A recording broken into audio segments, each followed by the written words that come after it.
चलो चैप्टर का नाम लिख दिया ना सबने, स्टार्ट करते हैं।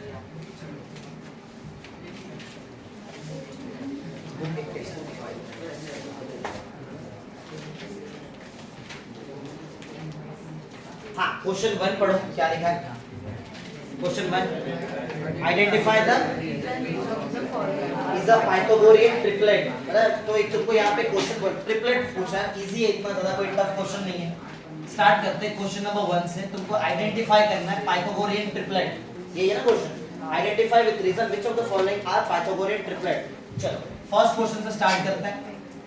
नंबर बताओ क्या क्या? 3 5 4, 3 5 4, करेक्ट? ऐसा दिया है 3 5 4। स्टार्ट कर, बहुत इजी है कंटेंट, ज्यादा कुछ इतना हार्ड नहीं है। क्या करना है? सबसे पहले सबका ध्यान बोर्ड पर होना चाहिए। जितने भी तुम्हारे पास नंबर्स दिख रहे हैं, जितने भी यहाँ पे नंबर्स हैं, हर एक नंबर का स्क्वायर करेंगे। कितने? 3 नंबर दिए ना, तीनों का स्क्वायर करेंगे। चलो तो स्टार्ट करते हैं। पहले 3 का स्क्वायर कर लेते हैं, बोलो भाई फटाफट। 9, 5 का स्क्वायर 25, 4 का स्क्वायर 16, करेक्ट है ना? तो पॉइंट ऐसा है कि अगर तुम लोग ध्यान से देखोगे इसमें, ये 3 5 4 में सबसे बड़ा नंबर कौन सा है? 5, और उसका जो स्क्वायर है, इसका जो स्क्वायर है क्या है? 25। ये जो आंसर आ रहा है, ये बाकी दो छोटे नंबर के स्क्वायर का प्लस है। 9 + 6, 9 + 16। देखो ध्यान से, ऐसा ही है ना? The square of the bigger number is equal to the sum of the square of two other two numbers. ऐसा है। 5 का स्क्वायर कितना? 25 है। वो जो 25 आंसर आ रहा है, वो बाकी दो नंबर के स्क्वायर का प्लस है। अगर तुम ध्यान से देखोगे तो तुमको समझ रहा है मैंने क्या बोला? अगर तुम 9 को 16 से प्लस करोगे तो कितना आता है? ऐसा आना चाहिए। अगर ऐसा आ रहा है, इसका मतलब वो पाइथागोरियन ट्रिपलेट है। समझे कैसे डिसाइड करते हैं पाइथागोरियन ट्रिपलेट? बहुत सिंपल सा है। सबसे बड़ा ना, एक बार फिर से बोलता हूं ध्यान। पहला स्टेप है तीनों नंबर्स का स्क्वायर करके आंसर निकालो, स्टेप 1। स्टेप 2 क्या? आइडेंटिफाई करो, मैं सबसे बड़ा नंबर ढूंढूं क्या है। स्क्वायर की बात नहीं कर रहा हूं, इसकी बात कर रहा हूं। यहाँ पे जो तुम्हें नंबर 5 दिखा था, उसका स्क्वायर का आंसर, जो भी आंसर आया, वो आंसर बाकी दो जो छोटे छोटे नंबर है उनके स्क्वायर का प्लस होना चाहिए, बराबर ना? जैसे ये 25 आ रहा है, ये किसका प्लस है बताओ एक बार? 9 और 16, बराबर ना? तो इसके नीचे तुमको एक स्टेटमेंट लिखना पड़ेगा, ऐसा बाजू में लिख देता हूं। Since square of bigger number, सबसे बड़ा नंबर जो था 5 ना, उसका square of bigger number is, क्या ये जो 25 जो आंसर आया, ये बाकी दो छोटे नंबर के स्क्वायर का प्लस है? हाँ। तो is sum of the square, is sum of the square of other two numbers, ऐसा लिखना पड़ेगा। देयरफॉर गिवन नंबर्स, जो हमको नंबर दिए, therefore given numbers are Pythagorean triplet. ये दिखा है ना, क्या पाइथागोरस ट्रिपलेट दिखा है? पढ़ो जरा क्या है पाइथागोरियन ट्रिपलेट। स्पेलिंग चेक करो, सही है? क्या अलग है? अलग है, क्या है बोलो? इधर दिया PYTHGORE ना, बराबर तो है? कहाँ? ये नहीं है, बराबर है, चेक कर लो। मतलब ज्यादा टफ नहीं है, नॉर्मल सा चीज है। क्लियर है? टफ है क्या? नहीं, सिंपल से स्क्वायर करना है और सबसे बड़ा नंबर का स्क्वायर का आंसर निकालो। देखो बाकी दो नंबर का स्क्वायर करके प्लस है या नहीं, बस। अगर है तो पाइथागोरियन ट्रिपलेट है, नहीं है तो नहीं है। सिंपल। स्टार्ट करो जल्दी, साथ में पैरेलल लिखो मेरे साथ।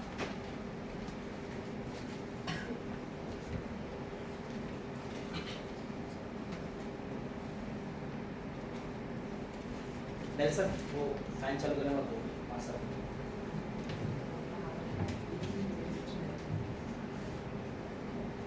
जल्दी करो तो फिर हम सेकंड स्टार्ट करते हैं। तुम ट्राई करो मेरे साथ लिखने का, पैरेलल लिखने का, और जिसको आ गया वो आगे प्रोसीड करेगा, चलेगा। सेकंड क्वेश्चन हमारे पास है 4 9 12, 4, 9, 12। वैसे भी तुमसे इंडिविजुअली पूछूंगा, हमारा तरीका यही है, तुमको सॉल्व करना है, मैं लिखूंगा वहां पे। चलो स्टार्ट करते हैं। फर्स्ट स्टेटमेंट जल्दी लिखो। एक बार मैंने स्टेटमेंट लिखा है, तुम खुद से लिखना उसको बराबर से।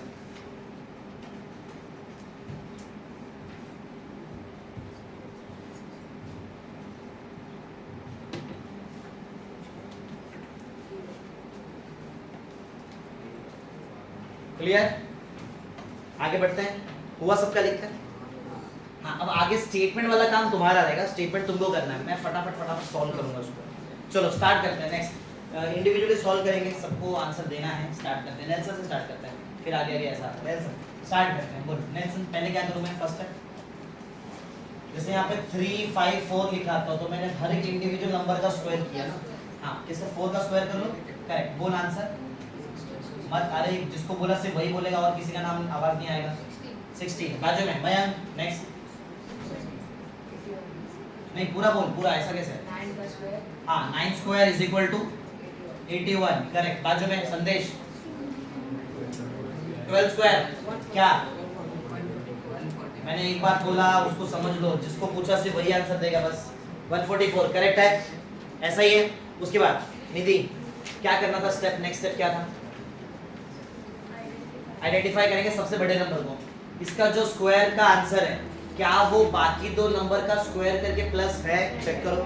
81 को 16 से प्लस करेंगे तो 144 आएगा? नहीं। तो ये स्टेटमेंट बोलो, तुम क्या लिखोगे? स्टेटमेंट से square of the bigger number is, sum लिखोगे, is not a sum, is not a sum of the square of other two numbers. Therefore करके बताओ स्टेटमेंट क्या आएगा? Therefore given numbers are not Pythagorean triplet. Clear है? बोलो भाई, जल्दी complete करो, फिर मैं आगे बढ़ाऊं। तो तुम्हारा काम है since square of bigger number, square of bigger number is not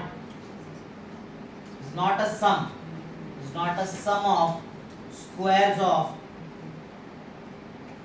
is not a sum of square of other two numbers। पीछे आंसर भी चेक करते हैं ना सब लोग।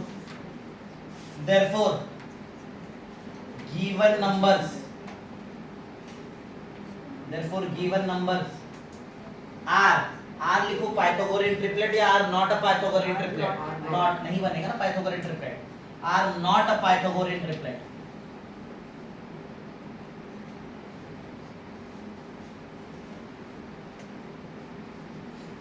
सबको समझ में आ रहा है प्रॉपर?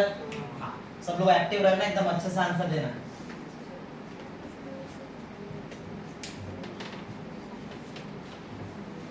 जिसका हो जाएगा वो नेक्स्ट स्टार्ट करेगा। 5 12 13, 5, 12, 13, और जिसको पूछा जाएगा सिर्फ वही आंसर देगा। बाकी लोग सब अपना आगे, जिसको समझ में आ रहा है वो आगे प्रोसीड करो। हाँ, स्टार्ट करते हैं। सबने लिख दिया, नेक्स्ट निधि तक हो गया था।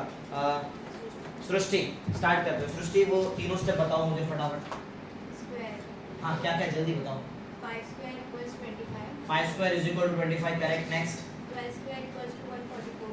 12 square is equal to 144, 13 square equals 169। Correct है। बोलो भाई सब लोग। 13 का स्क्वायर 169 होता है। नेक्स्ट स्टेप बाजू में प्रार्थना। हाँ, आइडेंटिफाई करना है सबसे बड़े नंबर का स्क्वायर को ना, 169।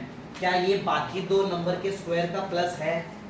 144 को 25 से प्लस करेंगे, 169 आता है? आता है। तो स्टेटमेंट बोलेंगे प्रार्थना। स्टेटमेंट, आवाज नहीं आता। स्क्वायर ऑफ, हाँ, देयरफॉर करेक्ट। लिख दो सब लोग जल्दी। डिस्कशन नहीं, आपस में डिस्कशन नहीं होना चाहिए यहाँ पे, जो भी बात है सामने। सेंस स्क्वायर साथ में, मेरे साथ में लिखो। मैथ्स ऐसे होना चाहिए, मैं तुमको अलग से टाइम नहीं दूंगा, मेरे साथ सॉल्व होना चाहिए। Square of bigger number, square of bigger number is sum of the square of other two numbers, other two numbers, since sum of the big, since square of the bigger number is sum of the square of other two numbers, therefore given number, therefore given numbers are Pythagorean triplet। Start करते हैं next. सब लोग साथ में solve कर रहे हो ना? पॉसिबल रहेगा मुझसे आगे रहो, मेरे से पीछे नहीं रहना तुमको। फोर्थ क्वेश्चन 24 70 74, 24 70 74 स्टार्ट किया है सबने? स्टार्ट किया है? बताओ फिर 24 का स्क्वायर किसने निकाला है? 576 70 स्क्वायर 4900 74 स्क्वायर 5476 चेक करो भाई square of bigger number 5476 is the sum of the square of other two है क्या? है ना ऐसा? अगर मैं 4900 को 576 से प्लस कर दूं तो 5476 आएगा? आएगा। तो स्टेटमेंट बताएगा कोई? हाँ वैष्णवी का चांस है। वैष्णवी स्टेटमेंट ये ट्रिपलेट है तो स्टेटमेंट क्या रहेगा? स्टार्ट पूरा पूरा बोलना। Square of a bigger number is sum of the square of a other two numbers. हाँ therefore करेक्ट। चलो स्टार्ट सब लोग लिख लो। since square of bigger number is sum of the square of other two numbers therefore given number are Pythagorean triplet। सबका हुआ fourth सम। Fifth number 10 24 27 10 24 27 start करते हैं। वैष्णवी तो हो गया था। नेक्स्ट नाम श्रुति स्टार्ट करो। 10 स्क्वायर इज इक्वल टू 100 ऐसा बोलते हैं। आगे next 24 square is equal to 576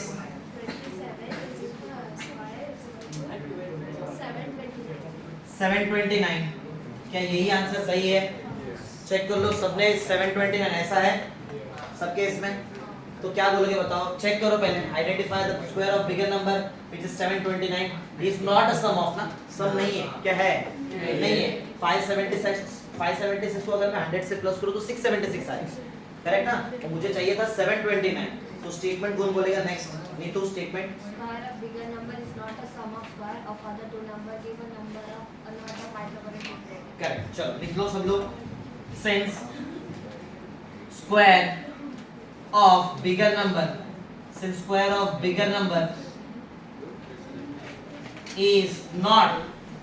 is not a sum of other two numbers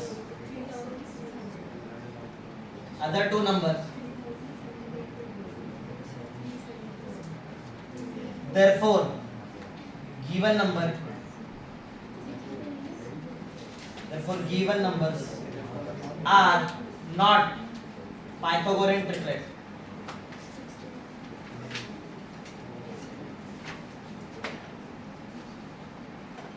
सबका हो गया है 5 तक। 6 स्टार्ट करते हैं। स्केल है किसी के पास? स्केल भी बड़ा स्केल रखता है तो दो तक।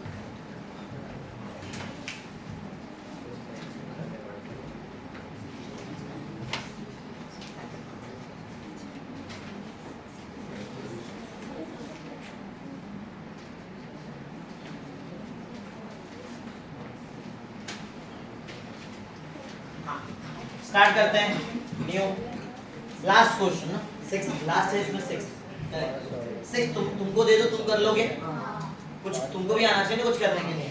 तो 6th वाला पार्ट मैं तुमको दे रहा हूँ। 6th क्वेश्चन जो तुम्हारे लिए होमवर्क रहेगा बट तुमको टाइम मिल रहा है तो अभी कर लो। 11 60 61 11,60,61 क्या ये पाइथागोरन ट्रिपलेट है? चेक किया तुम लोगों ने? है नहीं है? चेक कर लो। 11 60 61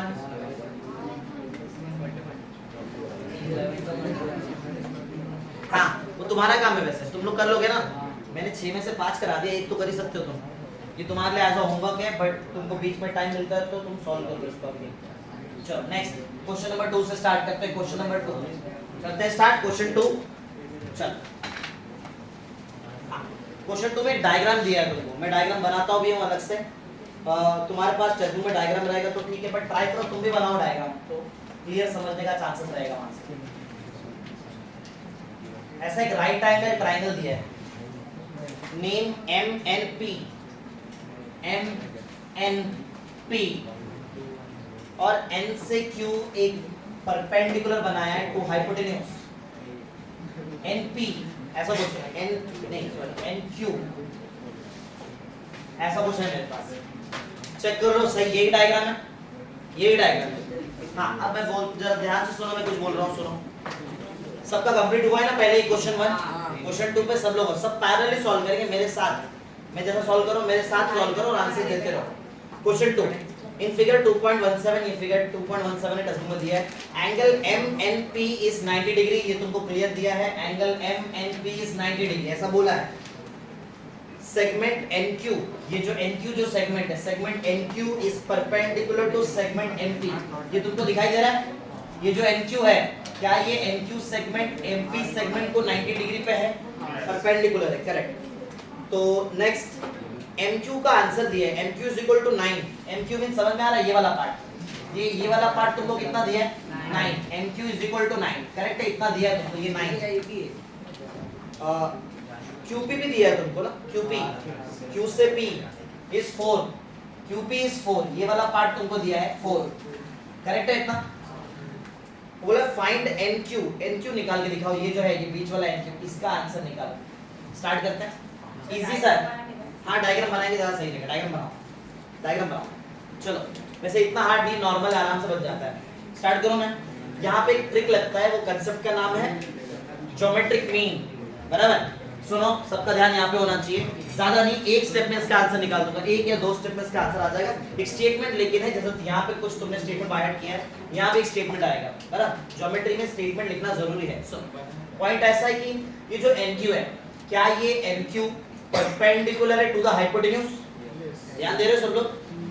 NQ is perpendicular to the hypotenuse, therefore NQ is a geometric mean, इसको बोलते हैं ज्योमेट्रिक मीन। NQ क्या है? किसका geometric? NQ is a geometric mean of MQ and QP। ये दिख रहा है, ये MQ और QP का ये क्या बन जाता है? Geometric mean. अब ज्योमेट्रिक मीन का एक मैथमेटिक्स होता है, बताऊंगा मैं तुमको, एक बार फिर से बोलता हूं, सुनो। ये देखो, हर बार ज्योमेट्रिक मीन का लॉजिक नाम के हिसाब से अलग अलग रहेगा। ज्योमेट्रिक मीन लॉजिक क्या है पहले सुनो। एक सेगमेंट होना चाहिए जो हाइपोटेन्यूज के साथ कैसा होना चाहिए? परपेंडिकुलर। ध्यान दे रहे हो सब लोग?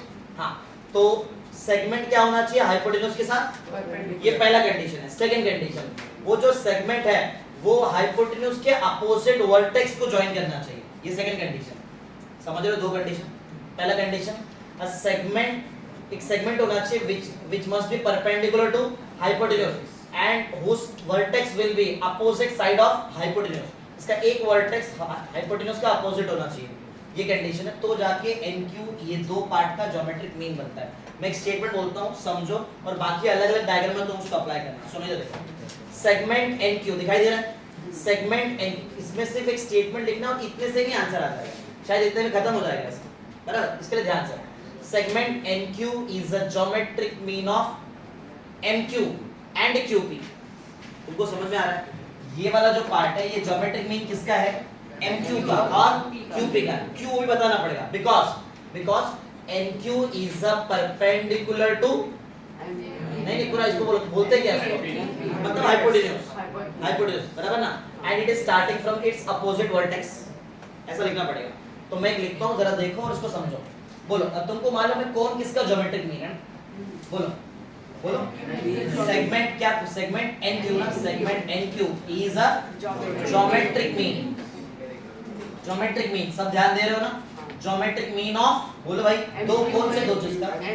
Segment MQ and segment QP। क्या ये तुमको ये सबसे मेन है, कौन किसका ज्योमेट्रिक मीन है वो आइडेंटिफाई करने आना चाहिए। जो परपेंडिकुलर होता है, परपेंडिकुलर दो पार्ट में जब कट करता है तो वो दो पार्ट का वो ज्योमेट्रिक मीन बन जाता है, बराबर। ये याद रहेगा।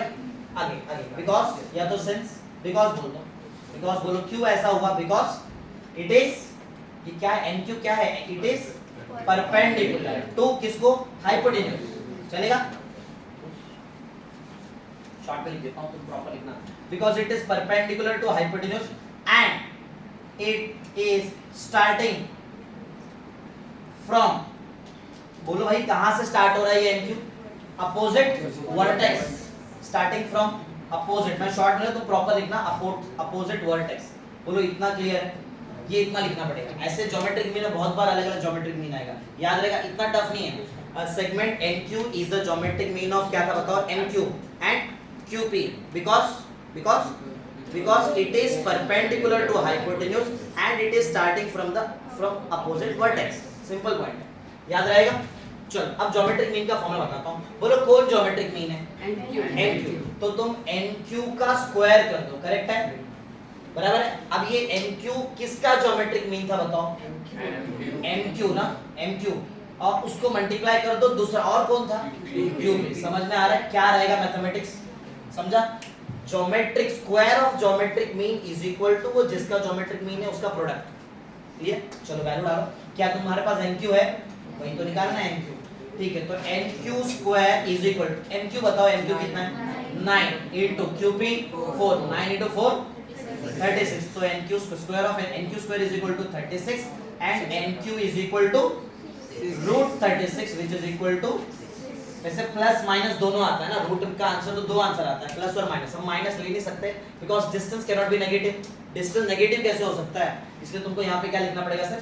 6, करेक्ट है ना? तो ये आ गया आंसर ज्योमेट्री। कैलकुलेशन इतना सही है, थोड़ा सा थियरी भी है। लिखो चलो जल्दी फटाफट साथ में, अब आगे आना चाहिए। कोई यूनिट दिया था इसका कुछ? नहीं, तो यूनिट्स लिख दो डायरेक्ट। अगर सेंटीमीटर मीटर जो भी दिया रहेगा तो उसके हिसाब से लिखना, अभी तो फिलहाल यूनिट्स लिख दो। 6 यूनिट, ये तुम्हारा आंसर है। एकदम सिस्टमैटिक नोट्स बनाओ, जो जैसा बता रहा हूं मैं, पूरा थियरी के साथ। थियरी बहुत इंपॉर्टेंट है।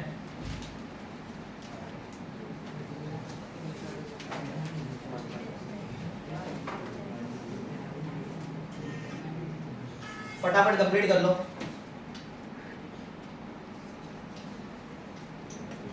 ये हो जाएगा तो हम क्वेश्चन 3 स्टार्ट करेंगे। 3 क्या, और हाँ 3 है क्वेश्चन। सेम ज्योमेट्रिक मीन का ही कांसेप्ट है। कहाँ तक हो गया था और नीतू तो हो गया ना यहाँ से, ठीक है। ज्योमेट्रिक मीन क्लियर है ना? हाँ, पूरे क्लास को आंसर दे रहा है, देना ही है। तब तक मैं जिसका हो जाएगा वो नेक्स्ट डायग्राम बनाओ, क्वेश्चन नंबर 3। मैं भी बना रहा हूँ क्वेश्चन 3 का डायग्राम, जिसका हो जाएगा वो क्वेश्चन 3 का डायग्राम बनाएगा।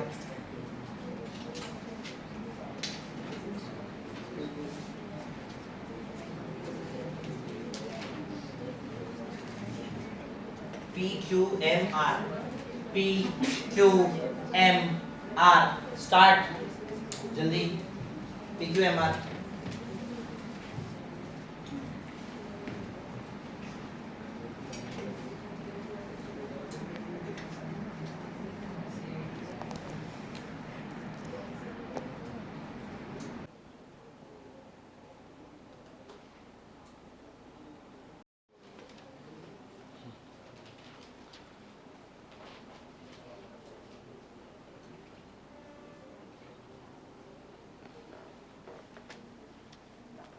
चलो हुआ कंप्लीट। क्वेश्चन 3 स्टार्ट करते हैं।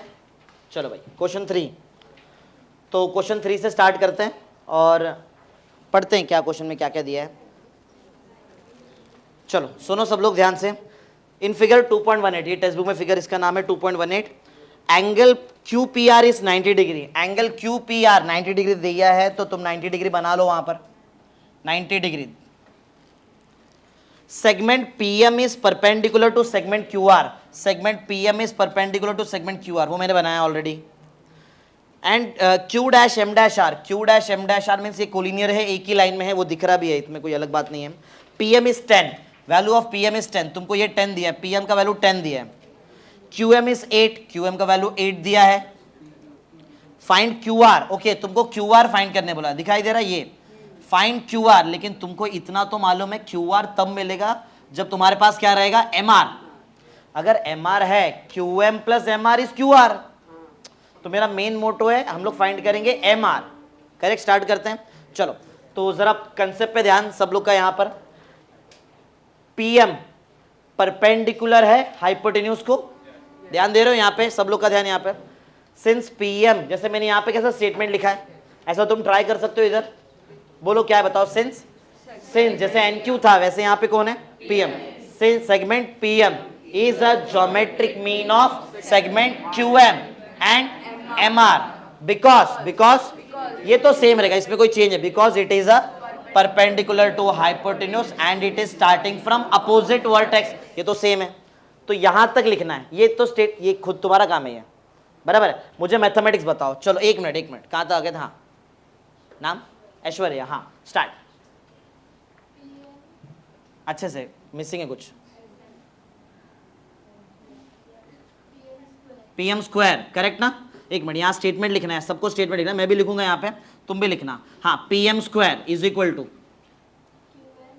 Q M into M R, correct है, राइट है ना? हाँ, नेक्स्ट वैल्यू सब लोग पुट करो साथ में, बोलो भाई। पीएम स्क्वायर, पीएम 10 का स्क्वायर एक बार लिखते हैं, बाद में हम लोग स्क्वायर कर लेंगे। Q M 8 into M R ना, 8 इंटू एम आर चलेगा। अच्छा, 10 का square 100 is equal to 8 M R. तुम क्या निकालने आए थे वैसे? M R. So the value of M R will be equal to 100/8। Cut करने आ जाएगा, कट करो। तो 2 डायरेक्ट कट करोगे डायरेक्ट कि छोटा कट करूँ मैं?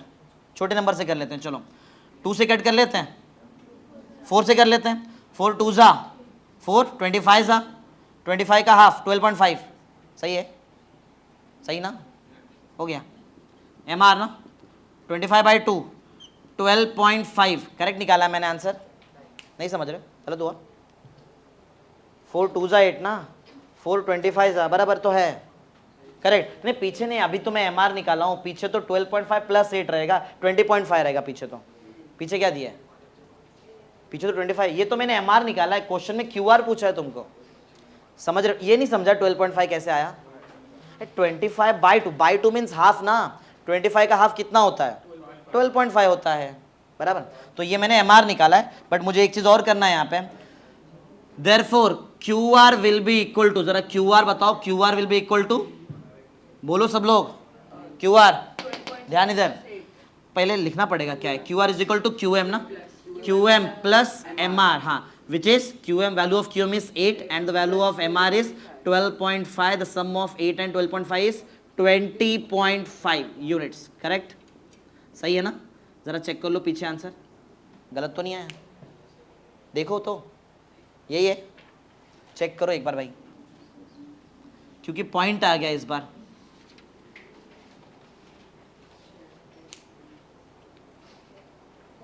राइट है, ठीक है। स्टेटमेंट लिखना है सबको, स्टेटमेंट लिखना है, और खुद से स्टेटमेंट लिखना है सबको। स्टेटमेंट सबने एक साथ ही बोला था ना। पूर्वा तू स्टेटमेंट बोल। Segment PM, correct, is a geometric mean of segment and segment M R, correct. हाँ, वो बाकी तो सेम सेम है ना, बाकी तो पूरा एज इट इज लिखना है, बिकॉज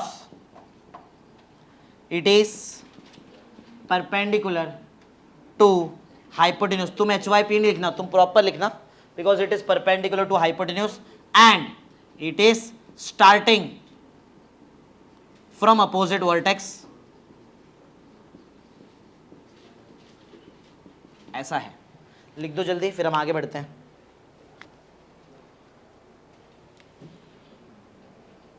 सबको आ रहा है ना? कोई ऐसा है कि बहुत ज़्यादा टफ लग रहा है ये कंटेंट? नहीं, एकदम इजी बता रहा हूँ मैं तुमको, पूरा थियरी के साथ। कल ये चैप्टर कंप्लीट हो जाएगा तुम्हारा, ज़्यादा बड़ा नहीं, एक मतलब इतना ज़्यादा टफ नहीं होता है, बस तुमको एक बार अच्छे से पढ़ो, ध्यान से अच्छे से पढ़ना, तो एक बार में ही हो जाएगा। क्वेश्चन 3 हमारा हो गया। क्वेश्चन 4, मैं डायग्राम तब तक रेडी रखता हूँ, अगर तुम्हारा भी हो जाए तुम भी डायग्राम रेडी करो फटाफट। 6:30, ओके। तुमको थ्योरम वगैरह बताना पड़ेगा, मैं बता देता हूँ, कोई इतना टफ नहीं है।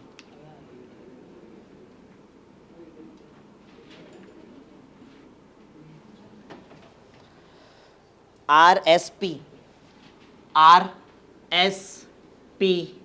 दिस एंगल इज 30 डिग्री 6, बस इतना ही इंफॉर्मेशन मेरे पास अवेलेबल है। चलो, ऐसा कुछ दिया है, मैं कुछ थियरी बताता हूँ, फिर हम लोग ये सॉल्व कर लेंगे।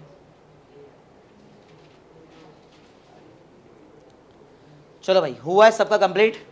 सब मेरे साथ में लिखो, कोई प्रॉब्लम, मेरे साथ में लिखो और आंसर दे दे के लिखो। सब बैठो लेक्चर में, एकदम एक्टिव बैठो, सबको समझ में आना ही चाहिए। चलो, क्वेश्चन नंबर 4, स्टार्ट करूं मैं, सुनो ध्यान से। सी फिगर 2.19, ये 2.19। Find RP and PS. Okay, तुमको इस बार दो चीज निकालने बोला है। आरपी निकाल कर दिखाओ which is hypotenuse, and PS ये निकाल के दिखाओ which is adjacent to angle 30 degree. ये दो चीज तुमको निकालना है। Using the information in the given triangle PSR. कुछ अलग से नहीं बोलेंगे, जो ट्रायंगल में दिख रहा है उसको यूज करके निकालो, ऐसा बोले। चलो स्टार्ट करते हैं। तो इससे पहले तुमको मुझे दो थियरम पढ़ाना पड़ेगा, 30 60 90 और 45 45 90। देख लो, इजी है, इतना कुछ टफ नहीं है। तो स्टार्ट करते हैं। पढ़ा है तुमने ऑलरेडी? पढ़ा है, ठीक है। मैं एक शॉर्ट में एक बता देता हूँ, ज़्यादा कुछ टफ नहीं है।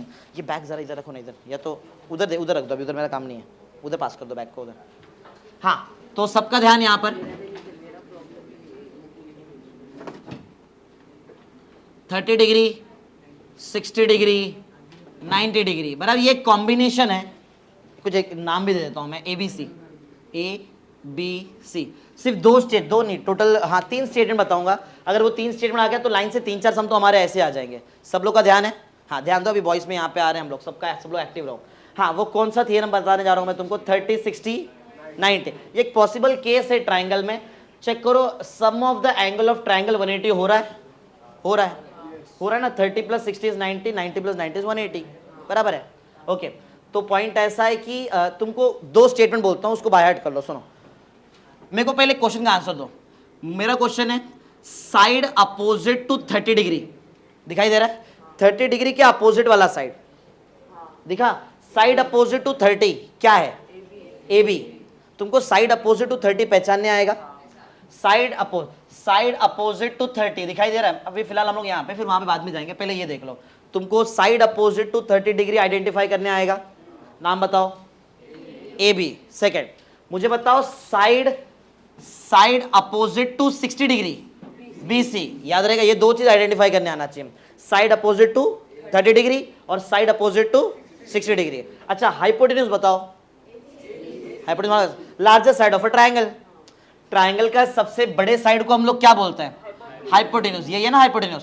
तो मैं 2 स्टेटमेंट बोलता हूं मेरे साथ, मतलब मैं बोलता हूं, एक बार सुनो, फिर बोलो 1-2 बार, फिर बाय हार्ट कर लो, फिर हम लोग यहां पे अप्लाई करेंगे उसको। ध्यान से सुनो। साइड अपोजिट टू 30 क्या है बताओ वैसे? Side opposite to 30 AB, correct. Side opposite to 30 is half of hypotenuse. Hypotenuse क्या है? AC। क्या ये याद रहेगा तुमको जो मैंने बोला? उसको मैथमेटिकली लिखा भी है मैंने वहां पे। मैंने बोला side opposite to 30 degree is half of hypotenuse. याद रहेगा? सुनाओ, बोलो क्या बोला, बताओ मैंने। Side opposite to 30 is half of, वापस बोलो, side opposite to 30 is half of hypotenuse. फिर से बोलो, is half of, by heart रहेगा। ये एक स्टेटमेंट है। और एक स्टेटमेंट है साइड अपोजिट टू 60 क्या है वैसे बताओ? साइड अपोजिट टू 60 ए भाई BC है। Side opposite to 60 is √3/2 times hypotenuse. याद रहेगा? √3/2 टाइम्स। यही 2 स्टेटमेंट है। फर्स्ट वाला सुनाओ जो मैंने तुमको बताया था पहले, side opposite to 30 is half of hypotenuse. Second, side opposite to 60 is √3/2 times hypotenuse. याद रहेगा? ये जरा सेकंड वाला फिर से बोलो, बहुत लोग नहीं बोल रहे हैं, जो नहीं बोल रहे हैं उनको ही आइडेंटिफाई करके उनको ही पूछूंगा मैं, तो सब लोग बोलो। सेकंड वाला बोलो, side opposite to 60 is √3/2 times hypotenuse. वापस, side opposite to 60 is √3/2 times hypotenuse. वापस, side opposite to 60 is √3/2 times. अब दोनों बोलो, दोनों, फर्स्ट और सेकंड दोनों बोलो। बोलो, side opposite to 30 is half of hypotenuse. Side opposite to 60 is √3/2 times. याद रहेगा? बिना देख के बोलो, उधर मत देखो, यहां देखो सब और बोलो। बोलो, is half of and side opposite to 60 is √3/2 times hypotenuse. याद रहेगा? कौन सा थियरम था ये? 30 60 90। मुझे फिलहाल यहाँ पे 30 60 90 का ही जरूरत है, तो वही बता दो। आगे 45 45 90 भी आएगा, जब आएगा तब बताऊंगा, अभी तो कंफ्यूज होगे नहीं तो तुम। स्टार्ट करूं मैं? आ जाओ, सबका ध्यान यहाँ पर। सुनो, थोड़ा सा कॉमन सेंस लगाओ। ये कितना डिग्री है? ये कितना डिग्री है? तो फिर ये बाय डिफॉल्ट 60 डिग्री रहेगा। नहीं समझा? ये 60 रहेगा तभी तो ट्रायंगल पॉसिबल है। अरे भाई 30, अगर एक एंगल 30 है दूसरा एंगल 90 है, इधर देखो, अगर एक एंगल 30 है दूसरा एंगल 90, तो तीसरा एंगल बाय डिफॉल्ट 60 डिग्री ही रहेगा ना, और कुछ पॉसिबल ही नहीं, तो ट्रायंगल ही नहीं बनेगा फिर, समझ रहे हो? बराबर। तो पॉइंट ऐसा है कि तुमको लिखना पड़ेगा, लेकिन तुम 10th में तो तुम डायरेक्ट नहीं, तुमको थोड़ा तो बताना पड़ेगा वहां पे। तो पॉइंट ऐसा है कि सिंस, बताओ क्या कौन सा एंगल, तुमको ये एंगल निकालना पड़ेगा ना, ये वाला एंगल जो है, एंगल, इसका नाम बताओ 3 लेटर में, जरा इसका नाम बताओ। एस आर पी, या तो पी आर एस बोलेंगे तो भी चलेगा, पी आर एस बोल देता हूं। Angle P R S is कितना? 60 डिग्री, बराबर है ना, 60 डिग्री रहेगा। एंगल पी आर एस 60 क्यों है मालूम है ना? बराबर। कौन से थियरम के हिसाब से तुम बोल सकते हो? 30, 60, 90 थियरम, या तो वो सम ऑफ एंगल ऑफ ट्रायंगल 180 होता है, उसके हिसाब से भी बोल सकते हो। क्या निकाल कर दिखाऊं? निकाल देता हूं, क्योंकि तुम्हारे इसमें डिटेल में लिखना पड़ता है 10th में, थोड़ा एक निकाल के ही दिखा देता हूं। आंसर हमको ऑलरेडी मालूम है 60 डिग्री ही आएगा, लेकिन क्या लगाना है सुनो। स्टेप वन, सबका ध्यान यहाँ पे, sum of angle of triangle is कितना? 180। ये तुमने पहले भी पढ़ा है, तीनों एंगल को प्लस करते और 180, तीनों का नाम 3 लेटर में बताना मुझे। इसका नाम बताओ। एक काम करते हैं, सिंगल लेटर में भी लिख सकते हैं, इतना कोई पॉइंट नहीं है, बाद में सिंगल लेटर को 3 लेटर में कन्वर्ट कर देंगे। चलो सिंगल लेटर में लिखते हैं, बोलो पहले इसका बताओ। Angle P plus angle S plus angle R is equal to 180 ना, थोड़ा इजी करने के लिए, क्योंकि हमको आंसर तो ऑलरेडी मालूम है कि 60 आने वाला है। एंगल P बताओ जल्दी, 30 degree. Angle S 90 degree. Angle R तो मालूम नहीं है, वही तो निकालने आए थे, is equal to 180 degree. Correct है, डिग्री नहीं लिखा फिलहाल तो भी चलता है। 90 प्लस 30 120, यहाँ प्लस 120, वहां गया तो angle R will be equal to 180 minus 20 which is 60 degree. यही तो बताया था ना कि पहले 60 डिग्री आने वाला। हाँ क्या आएगा? अच्छा ये 0, 120 बराबर है, 60 डिग्री आंसर आएगा। ये तो पहले ही मालूम था हमको, फिर भी करना पड़ता है तो कर दिया। चलो नेक्स्ट। तो क्या तुमको स्टेटमेंट दोनों याद है? याद है? बोलेंगे सब लोग। पहला स्टेटमेंट सुनाओ सब लोग। Side opposite to is half of, तुम बोलो मैं लिखता हूं, स्लो बोलना मेरे स्पीड के हिसाब से। सिंस, बोलो since side opposite to 30 degree is half of hypotenuse. चलेगा? अब इसको अप्लाई करो तुम्हारे ट्रायंगल में, जैसे मैंने कैसे अप्लाई किया मैथमेटिक्स, ध्यान दे रहे हो? सुनो इधर देखो, मैं एक्शन करके बताओ तो तुम मुझे बताओ क्या 30 डिग्री का अपोजिट साइड तुमको दिखाई दे रहा है? दिख रहा है, आर एस ना, बराबर। बोलो मैं क्या लिखूं बताओ। साइड अपोजिट टू 30 डिग्री क्या है? R S. Side opposite to 30 degree is half of P R ना, हाइपोटेन्यूज ना। तुमको समझ रहा है मैंने क्या लिखा? ये मैथमेटिकली लिखा है और ऊपर उसका स्टेटमेंट फॉर्म है, नहीं समझा? ये 30 डिग्री का जो अपोजिट साइड होता है वो हाइपोटेन्यूज का हाफ होता है, वही तो लिखा है। चलो वैल्यू पुट करो जल्दी। आर एस, एक मिनट, कहां तक आए थे? कोई कैलकुलेट करो, अंजलि कल कैलकुलेट करेंगे। आर एस का वैल्यू बताओ जल्दी जल्दी जल्दी। 6, वो बाकी लोग कोई नहीं बोलेगा, जिसको बोला सिर्फ वही बोलेगा। हाफ इंटू पी आर चाहिए मुझे, क्या करूं मैं? बोलो नहीं। 2 को 6 से कट करूं कि 2 को 6 के पास भेज के मल्टीप्लाई करूं? मल्टीप्लाई, तो 2 जाके 6 से मल्टीप्लाई हो जाएगा, तो बोलो क्या बन जाएगा? 12। सो the value of hypotenuse P R is 12 unit. क्या ये क्लियर है? निकाल दिया ना पी आर। मुझे 2 चीज बोला था, पी आर निकालो और पी एस निकालो। कंप्लीट हुआ? ज्यादा टफ है क्या इतना सा पार्ट? नॉर्मल है। ओके, क्या सबको सेकंड स्टेटमेंट याद है? कहाँ किसका है? दिव्या ना, दिव्या। हाँ, वो सेकंड स्टेटमेंट बोलो पहले मुझे, मैं इधर लिखता हूँ, स्लो बोलना थोड़ा। Since side opposite 60 degree is, हाँ, टाइम्स हाइपोटेन्यूज ना। अभी स्टेटमेंट लिख रहे हैं, फिर मैथमेटिक्स करेंगे, बराबर है? यही स्टेटमेंट है। Side opposite to 60 degree is √3/2 times hypotenuse. चलो अप्लाई भी करते, अप्लाई करेंगे इसको। साइड अपोजिट टू 60 डिग्री, अच्छा क्या ये 60 डिग्री था? करेक्ट ना बॉयज? ध्यान इधर। साइड ऑफ 60 डिग्री का अपोजिट साइड SP, करेक्ट। आगे बोलो। हाँ, √3/2 into P R. Hypotenuse clear है ना सबके लिए? Hypotenuse is P R, correct है? अब सॉल्व भी करेंगे। SP तो मुझे चाहिए, कोई बाजू में सॉल्व करते हैं। इधर कुछ किसका तो वैल्यू पुट करना पड़ेगा। SP तो है नहीं, PR मैंने निकाल के रखा है, PR पुट करते हैं। हाँ तू बोल, मैं लिखता हूँ S। हाँ, √3/2 इंटू 12, करेक्ट। कट कर लेते हैं, कोई और नाम? हाँ कट करते हैं, बोलो। 2 12, 2 1 जा 2 6 जा, तो आंसर बोलो क्या आ जाएगा? S P is equal to 6√3। √3 6 नहीं लिखते हैं, पहले नंबर बाद में इरैशनल नंबर आता है। करेक्ट है, मिल गया आंसर। चेक कर लो जरा पीछे, सही आंसर है 6√3 यूनिट। चेक करो, देखो आंसर पीछे, एक जन आंसर निकाल के रखो। राइट है, दोनों राइट है, 12 और 6√3। हाँ तो जल्दी कंप्लीट कर लो, क्वेश्चन 5 में चलते हैं। 50% हमारा कंटेंट आज से कंप्लीट होने आ गया है। टोटल 10 सम्स हैं, 10 है ना? 10 है, तो ये कर लिया तो 50% हमारा हो गया। 14 है, कितना है? 10 ही तो है मैंने जी।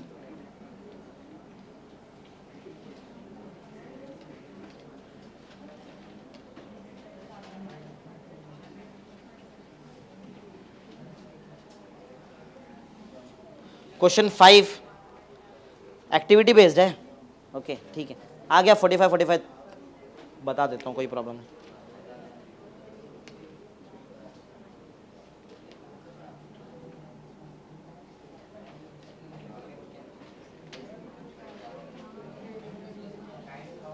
बात नहीं, ABC triangle ABC and hypotenuse is 8, नहीं √8। बात नहीं, डिस्कशन आपस में नहीं होना चाहिए।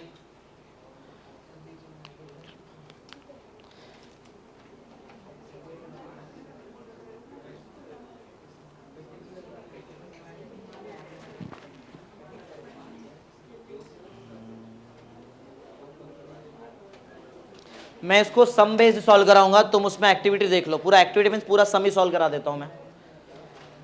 चलो भाई क्वेश्चन 5 स्टार्ट करते हैं। मेरे साथ लिख रहे थे ना तुम? फटाफट लिखो जल्दी।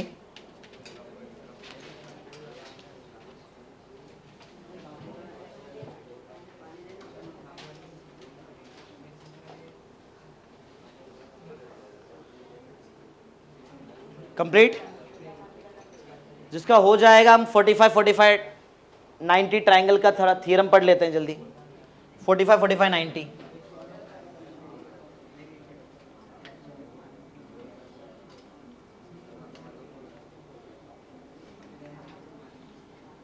45 डिग्री 45 डिग्री 90 डिग्री ABC। बात नहीं, इसका इतना डिस्कशन क्यों। चलो क्वेश्चन 5 स्टार्ट करने जा रहे हैं। स्टार्ट करें, सब लोग आ गए क्वेश्चन 4 तक? हाँ स्टार्ट, सबका ध्यान यहाँ पे। ये सम पहले इसका पढ़ा देता हूँ, उससे पहले हम लोग पहले 45 डिग्री 90 डिग्री का थोड़ा थ्योरम देख लेते हैं।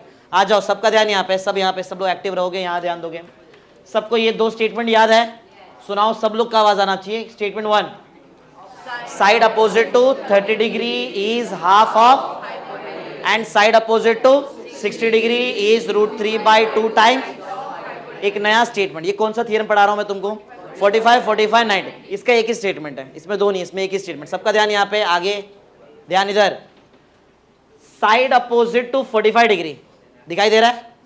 Side opposite to is 1/√2 times hypotenuse.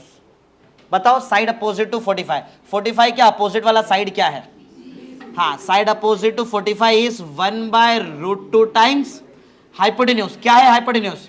AC। क्या ये क्लियर है? सबको याद रहेगा? एक मिनट, लेकिन एक 45 डिग्री थोड़ी ना है वहां पे, तो दोनों बार अप्लाई करते हैं। चलो फिर से वही statement, side opposite to 45 degree क्या है अब? AB। Side opposite to 45 degree is 1/√2 times hypotenuse क्या है? AC। क्या ये क्लियर है? स्टेटमेंट सबको याद रहेगा? एक बार सुना दो 45 90 का स्टेटमेंट सब लोग। Side opposite to is 1/√2 times, correct है। चलो आ जाते हैं, एक बात और है सुनो, ये AB और BC अलग अलग नहीं हो सकता। अगर 2 एंगल सेम है तो कंफर्म ये 2 साइड का सेम होना जरूरी है, आइसोसेलेस ट्राइंगल थ्योरम, बराबर है। अगर 2 साइड सेम है तो 2 एंगल सेम है, या फिर 2 एंगल सेम है तो 2 साइड सेम होना ही चाहिए। तो क्या ऐसा ही कुछ हमारे पास यहां बन रहा है? ध्यान दे रहे हो सब लोग? अगर ये 90 डिग्री है, करेक्ट, और ये दोनों साइड कैसा दिखाई दे रहा है तुमको? सेम, तो कंफर्म ये दो एंगल भी क्या रहेगा? सेम। नहीं, ऐसा नहीं कि 45-45 रहेगा, वो एक केस बनता है कि 45-45 रहेगा, बराबर। पॉइंट ये है कि ये 90 डिग्री है, तुमको समझ रहा मैं क्या बता रहा हूं? ये दोनों साइड कैसा है? सेम। तो आइसोसेलेस ट्राइंगल थ्योरम से तुमको ये तुम्हारे दोनों एंगल्स भी कैसे रहेंगे? सेम। अगर दोनों एंगल सेम रहेंगे तो तुमको ऐसा कौन सा कॉम्बिनेशन है जिसमें दो सेम एंगल लूं तो 90 डिग्री आए प्लस करके? 45-45। क्यों मैं बोल रहा हूं 90? ये 90 और ये 90 मिलके हो जाएगा ना 180। समझ रहे हो? समझा ट्रिक क्या है? चलो, तो पहले तुमको बताना पड़ेगा, ये बोला नहीं है कि ये 45-45, वो तुम बताओ कि वो 45-45 है, करेक्ट है? चलो, तो पॉइंट ऐसा है कि कौन से ट्राइंगल के थ्योरम के हिसाब से हम लोग जाएंगे? पहले तो हम लोग ये करते हैं, sum of the angle of triangle is equal to 180। निकालना है ना एंगल दो? हाँ, चलो, तो उससे पहले एक काम कर लेते हैं क्या? हम लोग पहले ही बोल देते हैं कि ए और सी एंगल अलग अलग नहीं है, दोनों सेम ही है, बोल देते हैं। चलो, तो कौन से ट्राइंगल में जाएंगे और क्या अप्लाई कर रहे हो बताओ? इन ट्राइंगल, जल्दी बताओ। In triangle A B C ना, अप्लाइंग क्या अप्लाई करने जा रहे हो तुम? नहीं, वो बात की बात है। 45-45 मालूम ही नहीं पड़ा कि अभी तक 45-45 है। वो अप्लाइंग पहले क्या अप्लाई किया तुमने? आइसोसेलेस ट्राइंगल ना, आइसोसेलेस ट्राइंगल थ्योरम, करेक्ट है? अगर मैं आइसोसेलेस ट्राइंगल थ्योरम अप्लाई करूं, ध्यान सबका इधर, पीछे पीछे नहीं, सीधा आगे ध्यान देते रहो। आइसोसेलेस ट्राइंगल थ्योरम अप्लाई करूं तो एंगल जो ए है, angle A is equal to angle C. बोलो भाई, क्या एंगल ए और एंगल सी सेम है? सेम है ना? हाँ, तो थोड़ा लिख के बताना पड़ता है, ऐसा डायरेक्ट हवा में बात नहीं कर सकते तुम पेपर में, तुमको लिख के बताना पड़ेगा कि angle A he angle C है, करेक्ट है? अब आओ वो ये वाले स्टेप में, सम वाला स्टेप। बोलो सेकेंड स्टेप, सिंस, बोलो since sum of angles of triangle is 180 degree, correct है? सबका प्लस कर लो जल्दी। ये तीनों एंगल का नाम बताओ, सिंगल लेटर में बताएंगे तो भी चलेगा, जल्दी बोलो भाई सब लोग। एंगल ए, साथ में लिखते भी रहो और आंसर भी देते रहो और समझते भी रहो। Angle A plus angle B plus angle C is equal to 180 degree. हमको इसमें से एंगल बी पहले से मालूम है, एंगल बी इज, बोलो 90। एंगल बी का आंसर है 90 डिग्री। और क्या एंगल ए ही एंगल सी है? तो दो अलग अलग क्यों लिख रहे हो? एक लिखो, सेम सेम लिखो। मैं एंगल ए लिख दूं, एंगल ए लिख देता हूं ना, एंगल ए। तुमको क्वेश्चन में पूछा क्या, वो पढ़ा है तुमने? अच्छा, एक्टिविटी बेस्ड है, वहाँ पे तुमको वो साइड्स वगैरह निकालने हैं वहाँ पे, ठीक है, कर लेते हैं। तो एंगल ए के जगह एंगल ए, तो एंगल ए रखता हूँ। एंगल सी को बोलो मैं क्या लिख दूँ? एंगल सी को एंगल ए लिख दूँ? हाँ, तो इज इक्वल टू बोलो कितना आ जाएगा? 180, करेक्ट ना? Angle A plus angle A is, सब लोग, angle A plus angle A 2 times angle A, double 2 हो गया ना, 2 एंगल ए। अच्छा, प्लस 90 वहां भेज दिया, और 180 पहले से था वहां पे, 180 माइनस 90, तो 2 times angle A is equal to 90। That means angle A is, बोलो एंगल ए कितना रहेगा? मतलब 90/2 ना, विच इज 40। अब जाके तुमको मालूम पड़ा कि एंगल ए 45 है, बराबर है? क्या सिर्फ एंगल ए 45 है? एंगल ए के साथ एंगल सी भी बोलो क्या बन जा रहा है? अब जाके तुम मतलब एलिजिबल हो कि तुम वहां पे 45-45 डिग्री का थ्योरम लगा सको। 45-45 90 स्टार्ट करते हैं, बोलो। अब ये आ गया, तो ये देयरफॉर करके हम लोग यहाँ तक आ गए। अब तो एक स्टेप का आंसर है, एक स्टेप में खत्म कर दूं मैं इसको। चलो एक स्टेप और ये सम खत्म। क्वेश्चन में तुमको साइड की बारे में बात किया ना, साइड का बात किया है, तो साइड कंप्लीट कर लेते हैं हम लोग फटाफट। चलो स्टार्ट करते हैं आगे। नेक्स्ट बोलो क्या होता है वो स्टेटमेंट, सबको याद है? स्टेटमेंट बोलो क्या स्टेटमेंट था? Since side opposite to 45 degree is 1 नहीं, हाफ नहीं होता है, 1/√2 टाइम्स हाइपोटेन्यूज ना। ध्यान सबका यहाँ पे, side opposite to 45 degree is 1/√2 times hypotenuse. चलो बताओ साइड अपोजिट टू 45 क्या है? क्या साइड अपोजिट टू 45 सिर्फ ए बी है? ए बी सी भी तो है, दोनों है ना अभी। हाँ, तो बोलो मैं यहाँ पे क्या लिखूं? यहां से तुम्हारा एक्टिविटी स्टार्ट होता है। A B is equal to B C is equal to, बोलो मैं क्या लिखूं? क्या है, क्या फॉर्मूला क्या है बोलो भाई? 1/√2 टाइम्स हाइपोटेन्यूज क्या है? हाइपोटेन्यूज AC ना, तो यहाँ पे मैंने लिख दिया AC और चलो इसका वैल्यू पुट करते हैं 1/√2 इंटू क्या आएगा बोलो भाई, बोलो AC क्या आएगा? √8। अच्छा एक एक क्वेश्चन का आंसर दो, ये मैं ऐसा कट करूँ क्या? √2 1 जा, √2 4 जा, ऐसा होता है? ये 2 ये 4 ऐसा करूँ क्या? ऐसा नहीं होता। क्या होता है? नहीं होता। तो इसको सॉल्व करना पड़ेगा, √8 को सॉल्व करना पड़ेगा। सुनो इधर देखो, क्या मैं √8 को ऐसा लिख सकता हूँ रूट के अंदर 4 इंटू 2, चलेगा ऐसा? ये चलेगा। अब ये रूट के अंदर से 4 बाहर आ जाएगा तो क्या बन जाएगा? 2। ध्यान दे रहे हो सब लोग? रूट के अंदर से 4 बाहर आ जाए तो क्या बन जाएगा? ये 2। तो यहाँ पे 1 ऑलरेडी क्या है? √2 और 4 बाहर आके बोलो 2 बन गया, और इंटू में बताओ सिर्फ बचा क्या है रूट के अंदर? 2। क्या न्यूमरेटर का √2 और डिनोमिनेटर के √2 को मैं कट कर दूं? बोलो आंसर क्या आ रहा है? 2। इसका मतलब है कि ये जो AB है और BC है इसका लेंथ कितना है? 2 यूनिट। याद रहेगा? तो ये हम लोग ने निकाल दिया। देयरफॉर सेगमेंट AB लिख लो, खत्म हो गया ये तो। Segment AB is equal to segment BC is equal to 2 unit. फटाफट लिख दो 2 यूनिट। यहाँ पे तुम्हारा एक्टिविटी भी सॉल्व हो गया। सब लोग लिख रहे हो ना फटाफट? हाँ, सिस्टमैटिक सब लोग फटाफट कंप्लीट करो।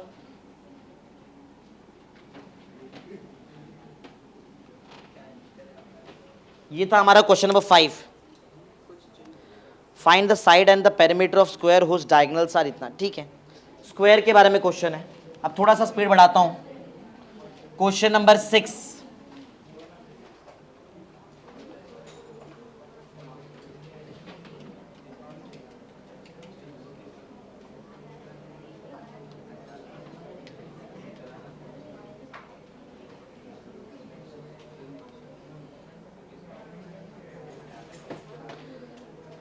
Find the side and perimeter of square whose diagonal is 10 centimetre. Diagonal दिया है मुझे। डिस्कशन का आवाज नहीं आना चाहिए, फटाफट जिसका हो जाए वो नेक्स्ट डायग्राम बनाओ।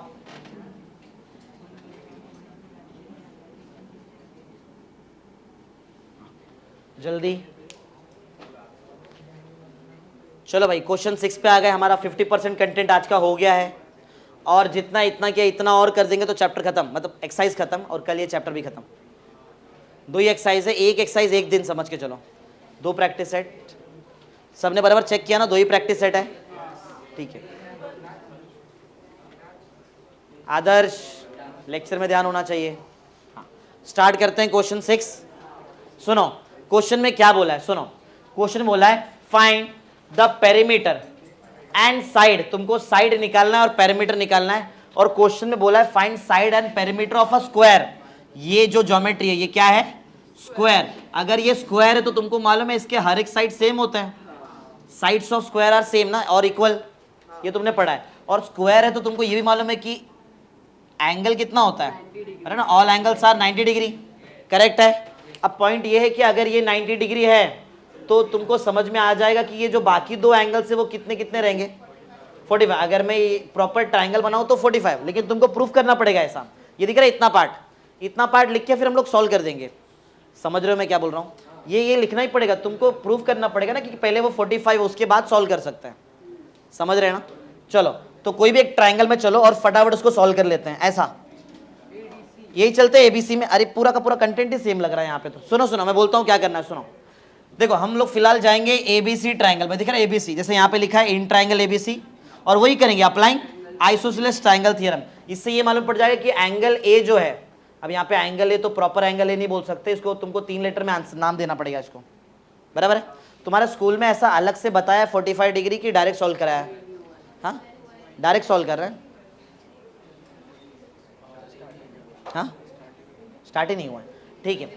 अच्छा तो एक काम करते हैं, मतलब तुम्हारे स्कूल में तो डायरेक्ट कर रहे हैं, कैसे कराऊं? डायरेक्ट कराऊं कि ऐसा लिख कर कराऊं? क्योंकि देखो अगर तुमको चाहिए तुम इतना डिटेल में लिख दो, फिर उसमें कोई पॉइंट नहीं। ये तो सिखा, ऐसा नहीं कि सिखाया नहीं, सिखाया है तुम्हारे सामने, बराबर है। 2 ऑप्शन, सबका ध्यान यहाँ पे। सौरभ सीधा बैठ और यहाँ ध्यान दें। तो ये ट्राइंगल ABC में जाएंगे तुम, ABC बराबर, और वहां पे दोनों एंगल सेम रहेगा। तो दोनों एंगल सेम रहेगा तो मतलब बाय डिफॉल्ट ये 90 है तो ये 45 ही रहेगा, करेक्ट ना? तो चलो तो एक कोई पर्टिकुलर ट्राइंगल में जाते हैं और सॉल्व कर देते हैं। हाँ लगाना तो पड़ेगा, बट बोल रहे तुम लोग, नहीं कर देता हूँ, चलो अब इतना किया है तो ये भी कर दो, थोड़ा स्पीड करते हैं, ये वाला पार्ट थोड़ा स्पीड में करते हैं, फटाफट कर, लेकिन कर देते हैं। चलो तो एक स्पेसिफिकली हम लोग एक पर्टिकुलर ट्राइंगल में जा रहे हैं, इन ट्राइंगल एबीसी, और फटाफट स्टार्ट करो। 3 स्टेप्स में हमारे आंसर आएंगे। फर्स्ट पहला 2 स्टेप तो यही, तीसरा स्टेप वो छोटा सा एक स्टेप होता है। सब लोग बोलो इन ट्राइंगल एबीसी में चलते हैं, और अप्लाई क्या करेंगे हम लोग वहां पे? अप्लाइंग, हाँ अप्लाइंग आइसोसेलेस ट्राइंगल थ्योरम,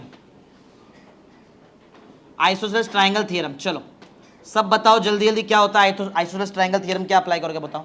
कौन सा एंगल के 3 लेटर बताना पड़ेगा। एंगल ए बोला तो वो 90 डिग्री हो जा रहा है, एंगल ए नहीं बोल सकते, 3 लेटर में इसका नाम बताओ। BAC चलेगा, angle BAC is equal to angle BCA, चलेगा? BCA करेक्ट है, ये रहेगा। फिर उसके बाद सेकंड स्टेप बोलो हम क्या अप्लाई करेंगे। सेकंड स्टेप सब लोग, एक मिनट तुमसे इंडिविजुअली पूछता हूँ ना, तुम बता ही नहीं रहे हो। हाँ इधर कहाँ गए, इधर तुम्हारा हो गया था ना। नेक्स्ट यहाँ से स्टार्ट करते हैं, ये वाला स्टेप बताओ मुझे, ये वाला स्टेप, ये ट्राइंगल के लिए ABC लिख, 3 लेटर में नाम बोलना, 3 लेटर में, हाँ वो ये वाला। Since sum of angles of, सब मेरे साथ करोगे, ट्राइंगल इज 180 डिग्री, करेक्ट। अब मुझे 3 लेटर में नाम बताते जाओ एक एक एंगल का। ये ऊपर वाले एंगल का नाम बताओ, BAC, ठीक है। एंगल BAC प्लस ये नीचे वाला एंगल बताओ, नहीं ये वाला BCA, एंगल BCA करेक्ट ना, और प्लस ये वाला एंगल, ये तो 90, एंगल B लिख दूं उसको, उसमें तो कोई प्रॉब्लम ही नहीं है। Angle B is equal to बोलो कितना आएगा? 180। चलो सब, अच्छा ये दोनों एंगल तो सेम ही है ना, तो BAC BCA तो सेम ही है, तो BCA को भी BAC लिख दूं मैं इसके हिसाब से, तो angle BAC plus angle BAC।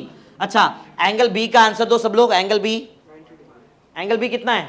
90, तो 90 इज इक्वल टू 180 हो जाएगा, तो प्लस 90 वहां गया तो क्या हो जाएगा, और 180 माइनस 90 डायरेक्ट लिख दूं मैं 90। अच्छा angle BAC plus angle BAC क्या? 2 टाइम्स एंगल BAC, अच्छा is equal to 90 degree, therefore angle BAC अब डायरेक्ट बता दो 45, चलेगा? थोड़ा स्टेटमेंट थोड़ा छोटा मोटा कर सकते हैं हम लोग, क्लियर है? अच्छा अब मुझे मालूम पड़ गया कि ये BAC, सिर्फ BAC 45 नहीं है, साथ में BCA जो तुमने पहले निकाल के रखा है वो भी तो 45 है, करेक्ट है? एक लास्ट स्टेप और सम सॉल्व।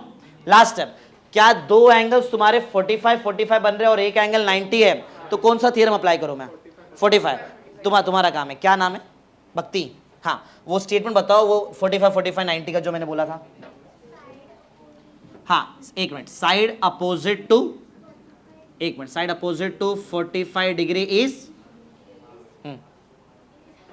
1/√2 टाइम्स हाइपोटेन्यूज, याद रहेगा ना सबको? चलो भाई अप्लाई करो कोई। तो साइड अच्छा इसमें 45 डिग्री अगर मैं तुमको बताऊं तो ये रहेगा ना 45 डिग्री, और ये वाला पार्ट रहेगा 45 डिग्री, सही है? ऐसा तो कोई भी एक बता दो, कोई भी एक साइड जो रहेगा, हर एक साइड वही तो होता है। कहाँ? हाँ तुम्हारा काम है, नाम अरिहंत। तो 45 डिग्री के अपोजिट वाला साइड बताओ, या तो ये 45, कोई भी एक साइड बताओ जल्दी, side opposite to 45 degree BC, ठीक है, is equal to 1/√2 times hypotenuse. Hypotenuse क्या है?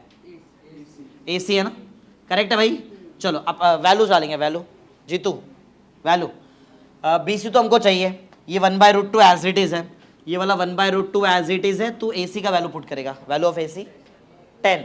तो चलो कट कर लेते हैं, जीतू कट कर फटाफट, 5, 2 1 जा 2 5 जा, करेक्ट है बोलो भाई?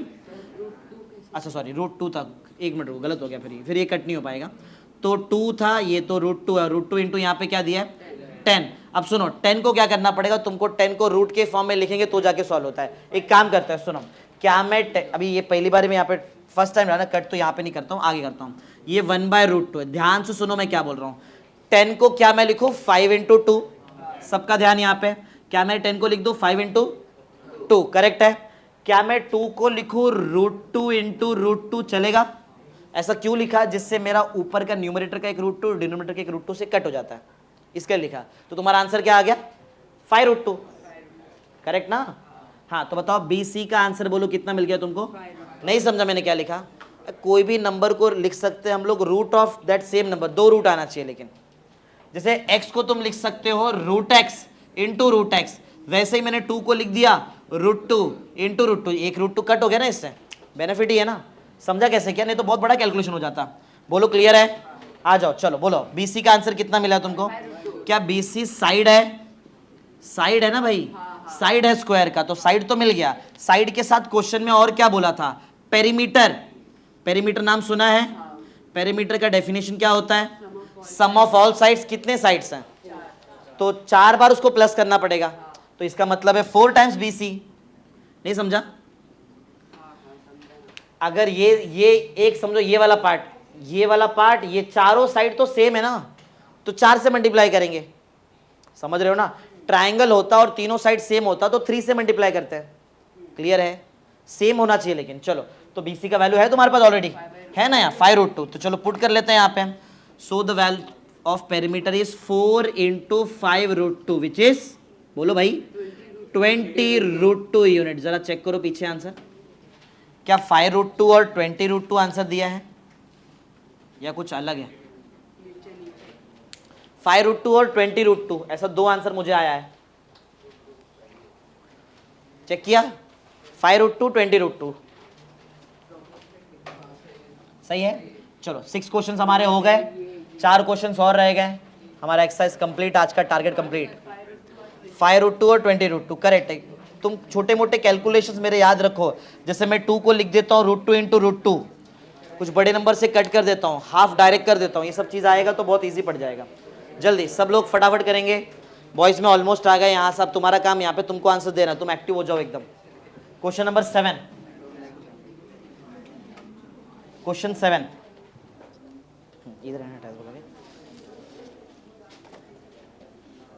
ये भी ज्योमेट्रिक मीन ही नहीं, और बड़े बड़े क्वेश्चंस आ गए हैं।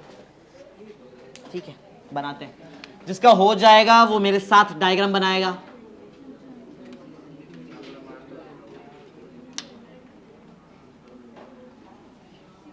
मस्ती नहीं होए।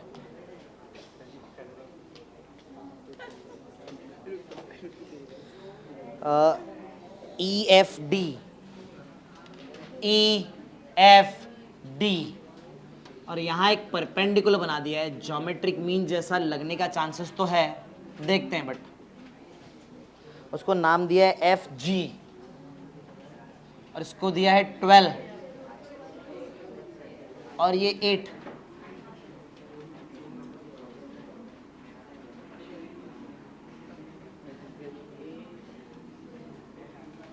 ट्वेल्व है, 8 है,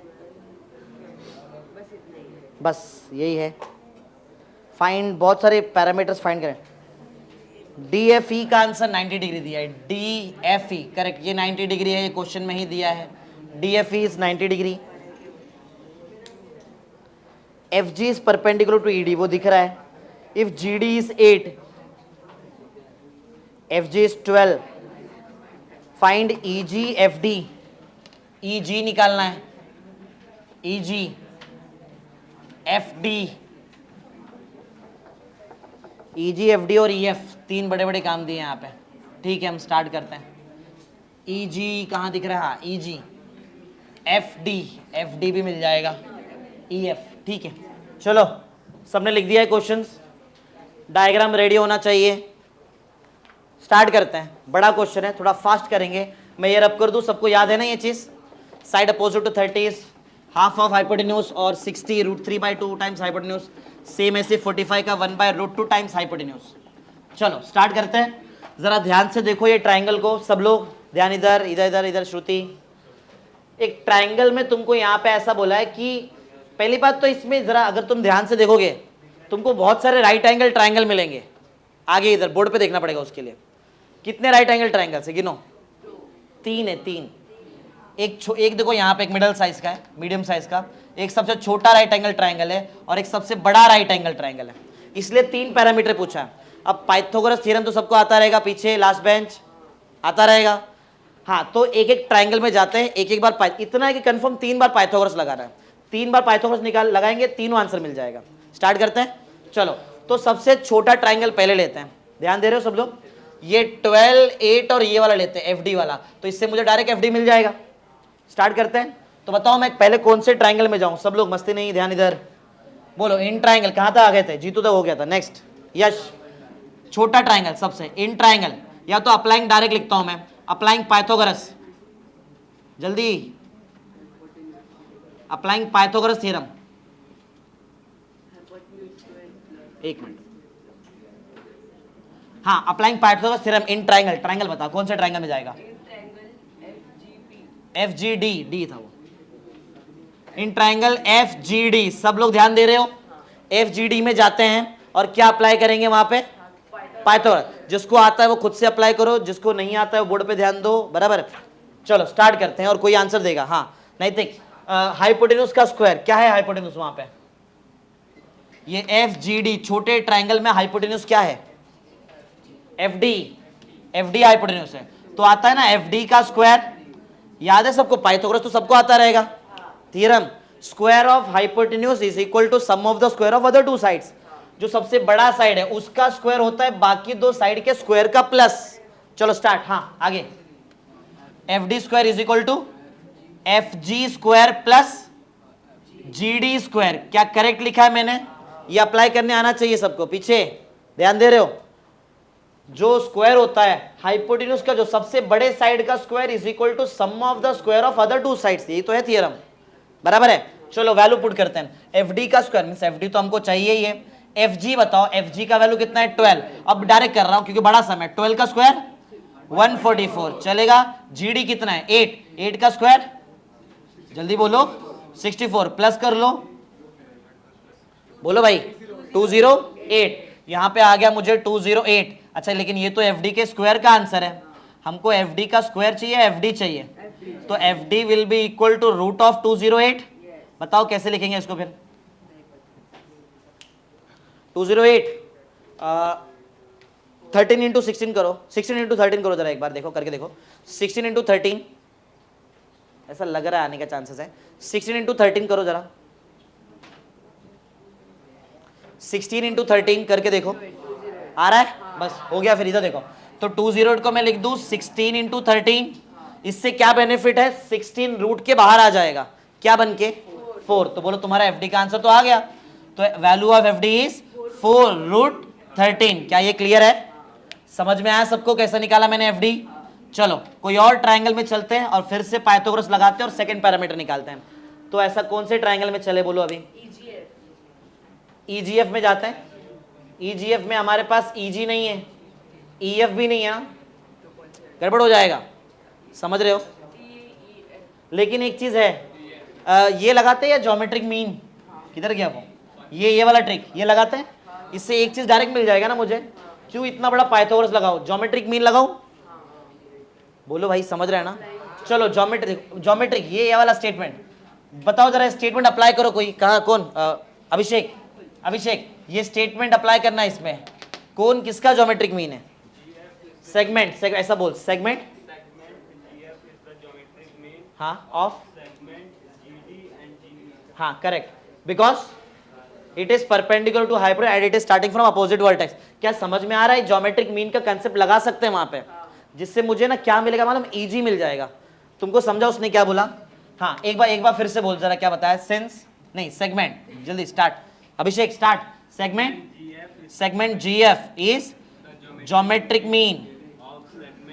ध्यान इधर होना चाहिए। Geometric mean of segment GD and segment G. क्या ये कलेक्ट ईजी जी एक ही बात है वैसे तो चलेगा। बाकी वो बिकॉज इधर नहीं लिखा चलेगा क्योंकि बहुत बड़ा कंटेंट है, बराबर। छोटा रहता तो लिखते थे। बोलो क्लियर? चलो कोई अप्लाई करेगा? ओ शुभम अप्लाई करेंगे। ये ज्योमेट्रिक मीन का कंसेप्ट अप्लाई, जो मैंने यहाँ अप्लाई किया था, ये कंसेप्ट यहाँ अप्लाई कर। मैथमेटिक्स किसका स्क्वायर? जीएफ का square, correct. GF square is equal to product of EF. कैसे आएगा? EG into GD. करेक्ट है, चेक करो क्या हमने ज्योमेट्रिक मीन सही लगाया। चलो वैल्यू पुट कर देते हैं। जीएफ का वैल्यू है 12, 12 का स्क्वायर 144, करेक्ट है। ईजी है हमारे पास? ईजी है नहीं तो ईजी निकालना है। इंटू जीडी है, जीडी है 8। चलो ईजी निकालने के लिए बताओ मैं क्या करूं? 8 मल्टीप्लीकेशन में भेज दूं वहां पे, हाँ डिवाइड में। तो बोलो value of EG will be equal to 144 upon 8। Cut करने आएगा? आएगा? कोई बड़े नंबर से कट 8 से होता है शायद। 8 जाएगा, 8 में जाएगा। 8 2 जा 6 नहीं, 8 1 जा कर लेते हैं। 8 1 जा 8, बचा कितना फिर 6, गया ना, जा तो रहा है 8, कितने जा 8 जा ना, 8 जा ना, तो आंसर बोलो कितना आ रहा है easy, easy value of easy is 18 ना, 18 यूनिट। क्या ये क्लियर है? इजी भी मिल गया, एक चीज और रह गया हमारा, बोलो भाई क्या? हाँ तो इधर देखो, क्या ये वाला पार्ट मैंने निकाल लिया, इतना पार्ट 18 है ना, एक लास्ट एक बड़े ट्राइंगल में चलते हैं, लास्ट टाइम पाइथागोरस थ्योरम लगाते हैं और लास्ट वाला आंसर भी निकाल देते हैं। चलो तो कहां तक आ गए थे ध्रुव? लास्ट बड़ा ट्राइंगल में पाइथागोरस लगाएंगे, स्टेटमेंट बोल। अप्लाइंग, हाँ अप्लाइंग पाइथागोरस, पाइथागोरस थ्योरम, हाँ इन ट्राइंगल, ध्यान देते रहो, ध्यान देते रहना पड़ेगा। ट्राइंगल ई एफ डी में चलते हैं, करेक्ट है, ई एफ डी में चले। चलो कोई अप्लाई करो बाजू में, Raj E F D triangle में ऐसा पाइथागोरस थ्योरम अप्लाई करेंगे, square of hypotenuse is equal to sum of the square of other two sides. Start, सबसे बड़ा साइड बोलना, सबसे बड़ा साइड का स्क्वायर, हाँ तो ईडी का स्क्वायर आना चाहिए बोलने के लिए, सबसे बड़े साइड का स्क्वायर इज इक्वल टू बाकी दो साइड के स्क्वायर का प्लस डीएफ स्क्वायर, ठीक है, DF means F D square, एक ही बात है, प्लस ईएफ स्क्वायर, करेक्ट है, सही बोला इसने। चलो वैल्यू पुट करेंगे, क्या तुम्हारे पास ईडी है? ईडी ई से डी तक नहीं, लेकिन ई से जी तक है ना, अलग से निकाला है, ई से जी तक 18 है, जी से डी तक 8 है, 18 प्लस 8 26, सही ना, हाँ तो ई से ईडी का आंसर है 26 स्क्वायर। क्या एफडी है तुम्हारे पास? एफडी निकाला, देखो यहां पर, ध्यान दे रहे हो सब लोग? अच्छा लेकिन इसका स्क्वायर पुट करना है, तो 4 का स्क्वायर बोलो क्या आ जाएगा 16, और √3 का स्क्वायर क्या, तो रूट हट के 13 आएगा ना, मतलब √13 का स्क्वायर 13, ये आता है तुमको, सही ना, नहीं समझा मैंने क्या किया? नहीं समझा? अरे स्क्वायर कैसे करते हैं? स्क्वायर 4 का स्क्वायर अलग से कर लिया मैंने 16, और √13 का स्क्वायर क्या आएगा? √13 का जब स्क्वायर किया तो रूट कट जाएगा, सिर्फ 13 बचेगा, सही है। आगे प्लस बताओ क्या बचा लास्ट में? ईएफ, ध्यान दे रहे हो? ईएफ ही तो निकालना है ना, ईएफ ही तो निकालना है, तो ईएफ स्क्वायर रखते साइड में, जरा 16 × 13 कर लो सबको, ये अभी तो किया था, इधर किधर गया वो 208, कहाँ गया ये? नहीं यहाँ 208, 26 का स्क्वायर करो कोई 676, और ये प्लस में ई एफ स्क्वायर ना, तुमको ई एफ स्क्वायर चाहिए, ध्यान इधर रुद्राक्ष, ई एफ स्क्वायर चाहिए, तो ई एफ स्क्वायर का आंसर रहेगा, तुमको 208 हटाना पड़ेगा ना यहाँ से। हाँ। ये कैसे है बताता हूँ, इधर देखो, ईडी का आंसर 26 कैसे है? ईडी के आंसर के लिए ईजी चाहिए और जीडी चाहिए, जीडी है 8, ईजी मैंने निकाल के रखा है 18 प्लस कर लिया, बराबर है।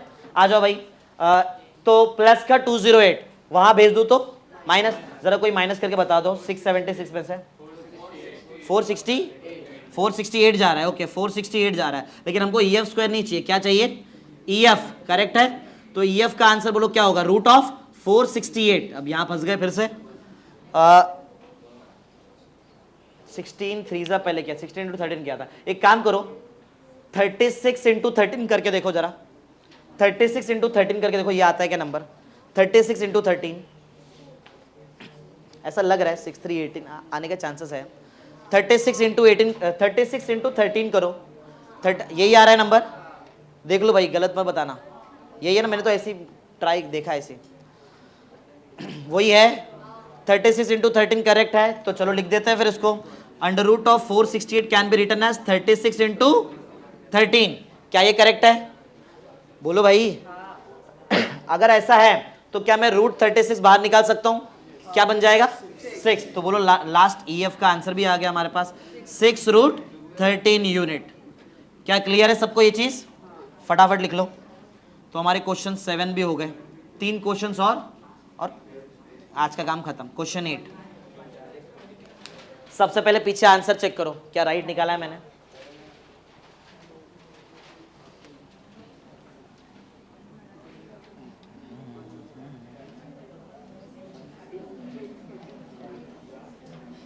बात नहीं भाई, हमारे पास इतना टाइम नहीं कि हम बात करें,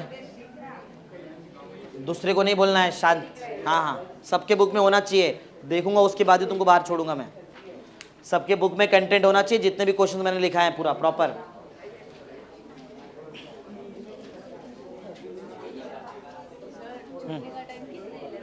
हो जाएगा उसके बाद। चलो कंप्लीट, साथ में किए ना मेरे। क्वेश्चन नंबर 8, डायगोनल दिया है, डायगोनल निकालने बोला है रेक्टेंगल का, whose length is 35 centimetre and breadth is 12। चलो ये भी बहुत इजी क्वेश्चन है, सबका ध्यान यहां पर।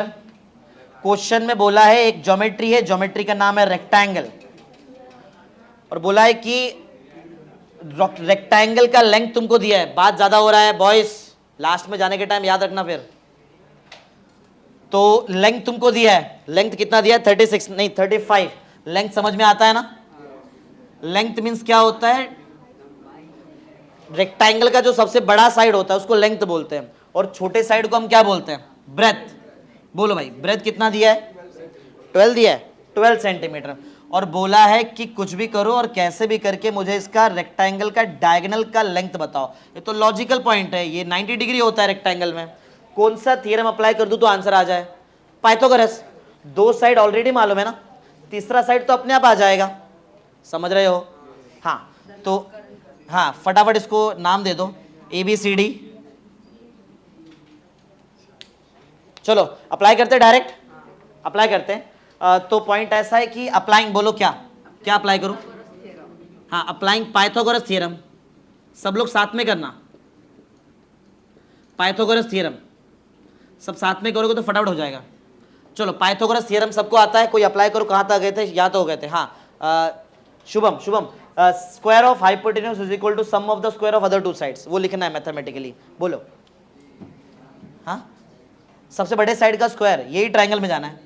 एक minute, applying Pythagoras theorem in triangle लिखा ही नहीं, इन ट्रायंगल ADC, ADC ना। हाँ बोलो भाई, ऐसा ऐसा ये वाला सबसे बड़े साइड का स्क्वायर, ADC में सबसे बड़ा कौन है? हाँ, तो AC का स्क्वायर इज इक्वल टू बाकी दो साइड के स्क्वायर का प्लस AD स्क्वायर, सब स्क्वायर में आएगा, प्लस DC स्क्वायर। करेक्ट है? बोलो भाई, करेक्ट है। क्या AD तुम्हारे पास है? AD 35 है, कर लो जरा 35 का स्क्वायर करो, कोई बताओ किसने किया है? 35 का स्क्वायर, और DC का वैल्यू 12 है, 12 का स्क्वायर तो बाय हार्ट है सबको 140। 35 कोई निकाल लो, और रूट भी निकाल के रखो, रूट 325 कितना आता है? इतना कम? नहीं नहीं, 900 क्रॉस जाएगा। चेक करो 35 का स्क्वायर। हाँ 925 नहीं, 1225 करेक्ट है। 1225 प्लस 144 कर लो, और फिर रूट निकालो उसका, वो तुमको आना चाहिए। दो रूट मैंने बताया है, तीसरा तुम खुद से कैलकुलेट करना। ये कितना आता है? 1369। देखा देखा जैसा नंबर दिख रहा है, किसका रूट है ये? हाँ 36 का नहीं, लास्ट में 6 आएगा उसमें। 39 का नहीं नहीं, लास्ट में 9 दिया है।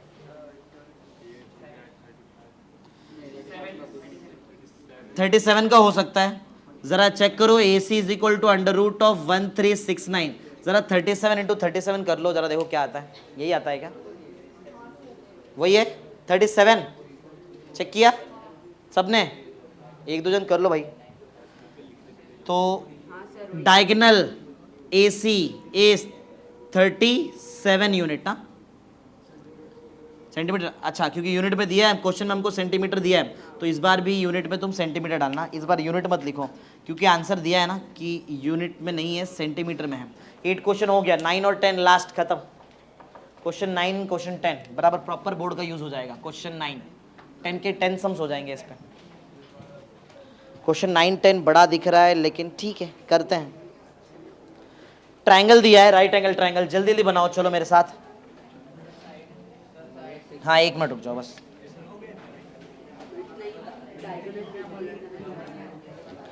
जिसका हो जाएगा वो न्यू ट्रायंगल रेडी करेगा। Question number 9। हाँ हो गया, लेंथ आ गया ना आंसर। डायगोनल यही तो है, लेंथ डायगोनल। चेक करो जरा पीछे आंसर 37 दिया है क्या?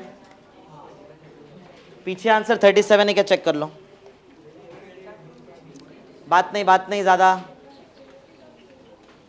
जिसका हो जाएगा वो कंप्लीट कर लो इसको, फिर आगे बढ़ते हैं हम लोग। सेकेंड लास्ट सम। ये होने के बाद जो जो मैंने पढ़ा है वो पूरा याद होना चाहिए।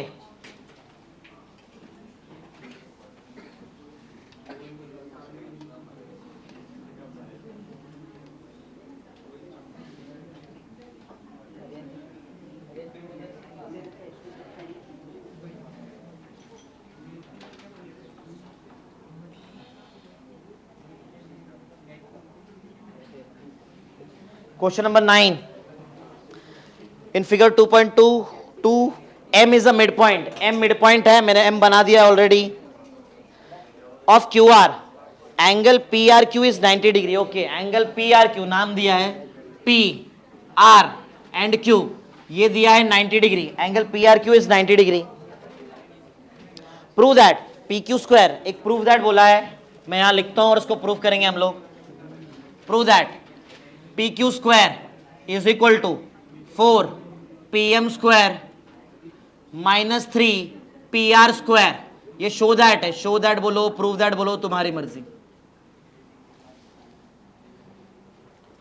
तो ठीक है, करते हैं।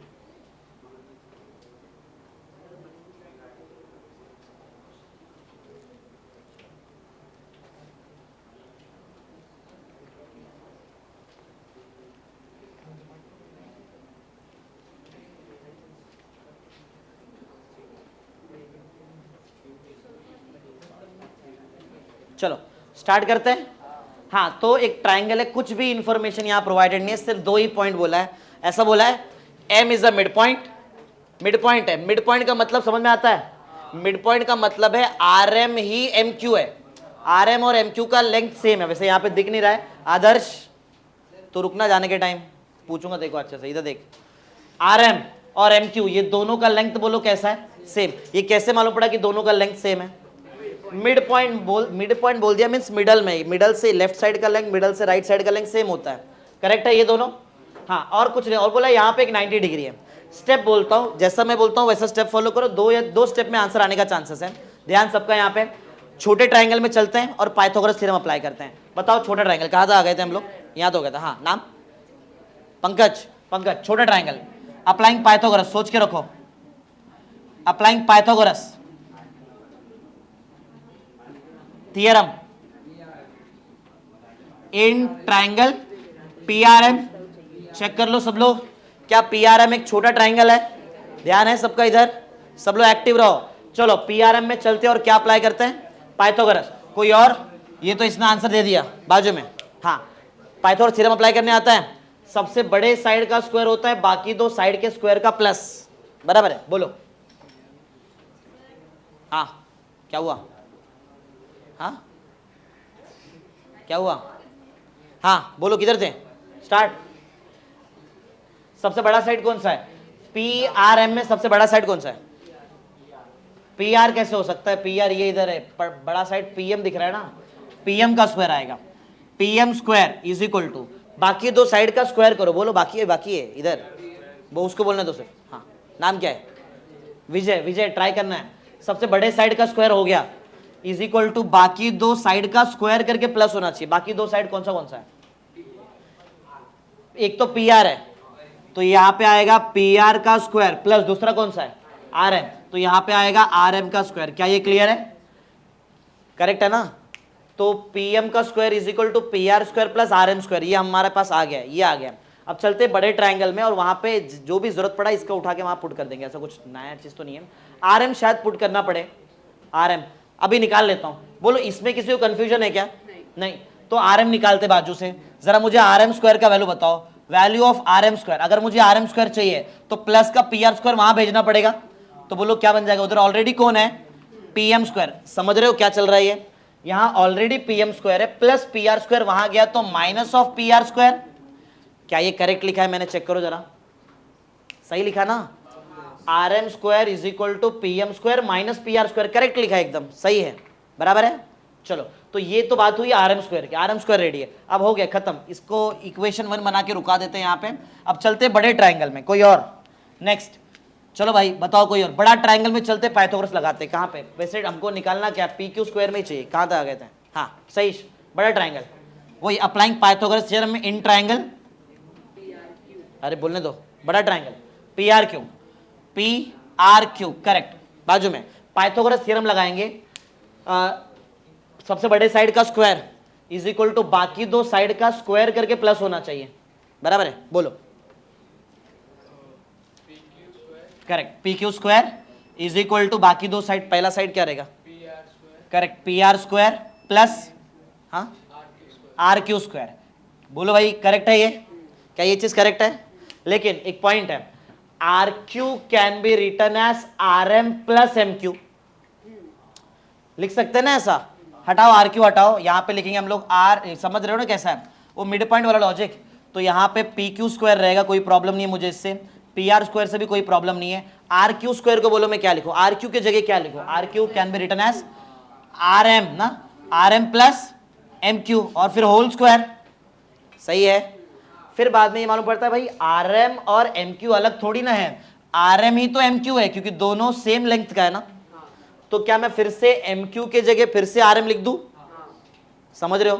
तो अगर मैं एम क्यू के जगह पे आर एम लिखता हूं तो R M plus R M 2rm, समझ रहे हो। चलो तो यहां पे मैं फिर से लिख देता हूं, एम क्यू हटाओ वहां पे आर एम लिख देते हैं। तो P Q square is equal to P R square plus R M चलेगा और होल स्क्वायर, और बाजू में लिख देंगे हम लोग ऐसा कि एम क्यू ही तो आर एम है ना, दोनों सेम है ना, दोनों सेम सेम, बाजू में रीजन देना पड़ेगा। अच्छा R M plus R M जल्दी बताओ 2rm, लेकिन वो ब्रैकेट के अंदर की बात है। P Q square is equal to P R square plus 2 times R M the whole square, check कर लो भाई, स्क्वायर करने आता है, आता है, ओके। तो 2 का भी स्क्वायर होने वाला है और आर एम का भी स्क्वायर होने वाला है, 2 का स्क्वायर हुआ तो बोलो क्या बनने वाला है 4। तो P Q square is equal to P R square plus 4 और बाजू में बोलो क्या आएगा, क्या आर एम का स्क्वायर आएगा। और मैंने ऑलरेडी आर एम का स्क्वायर निकाल के रखा है इक्वेशन 1 में, दिख रहा है कि इक्वेशन 1 में ऑलरेडी मैंने आर एम का स्क्वायर निकाला, उसको उठाओ आर एम स्क्वायर के जगह पे पुट कर लेते हैं। तो यहाँ पे फ्रॉम इक्वेशन 1 में जाते हैं, बोलो पी क्यू का स्क्वायर का आंसर क्या आएगा, P R square plus 4 R M का स्क्वायर पुट करो, बोलो आर एम का स्क्वायर पुट करते हैं ना उसकी जगह पे, आर एम स्क्वायर का वैल्यू उठाओ, यहाँ लाओ ना आर एम स्क्वायर का वैल्यू, बोलो क्या आएगा, P M square minus P R square, correct है।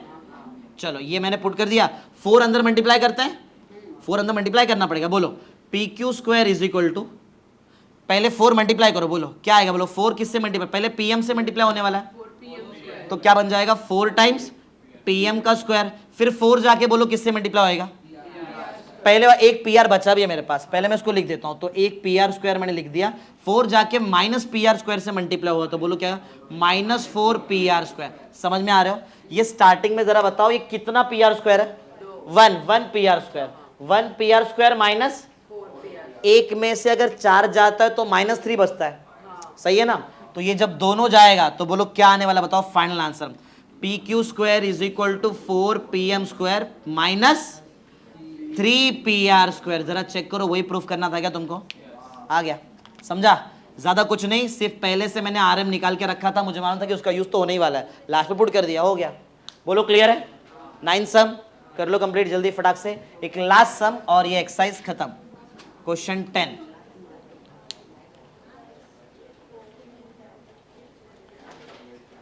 कल ये चैप्टर खत्म हो जाएगा पाइथागोरस थ्योरम। एक एक्सरसाइज, जितने भी एक्सरसाइज है उसको एक दिन के हिसाब से पकड़ो, एक दिन एक एक्सरसाइज, हाँ फिर आना चाहिए, इतना पढ़ा दिया इतना अच्छे से, फिर तुमको आना ही चाहिए, इसको प्रॉपर से नोट करो एकदम अच्छे से। ये भी इजी, मतलब 2-3 स्टेप का है, 3 स्टेप में ये भी आ जाएगा। डायग्राम तब तो बना के रखता हूं मैं, यहाँ पे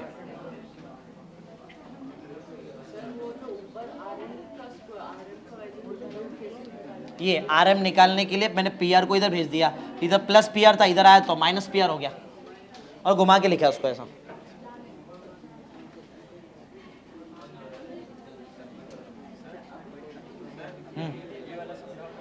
ये वाला पार्ट, ये कैसा है, ये देख 4 को अंदर मल्टीप्लाई किया पी एम स्क्वायर के साथ तो 4 पी एम स्क्वायर, एक पी आर स्क्वायर पहले से था उसको लिखा है, ये 4 को माइनस पी आर को स्क्वायर के साथ मल्टीप्लाई किया तो -4 पी आर स्क्वायर, जब एक पी आर स्क्वायर को तो 4 पी आर स्क्वायर से माइनस करेगा तो माइनस में 3 पी आर स्क्वायर आएगा, हो गया।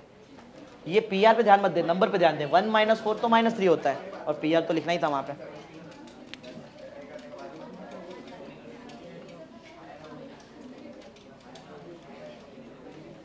चलो भाई लास्ट सम,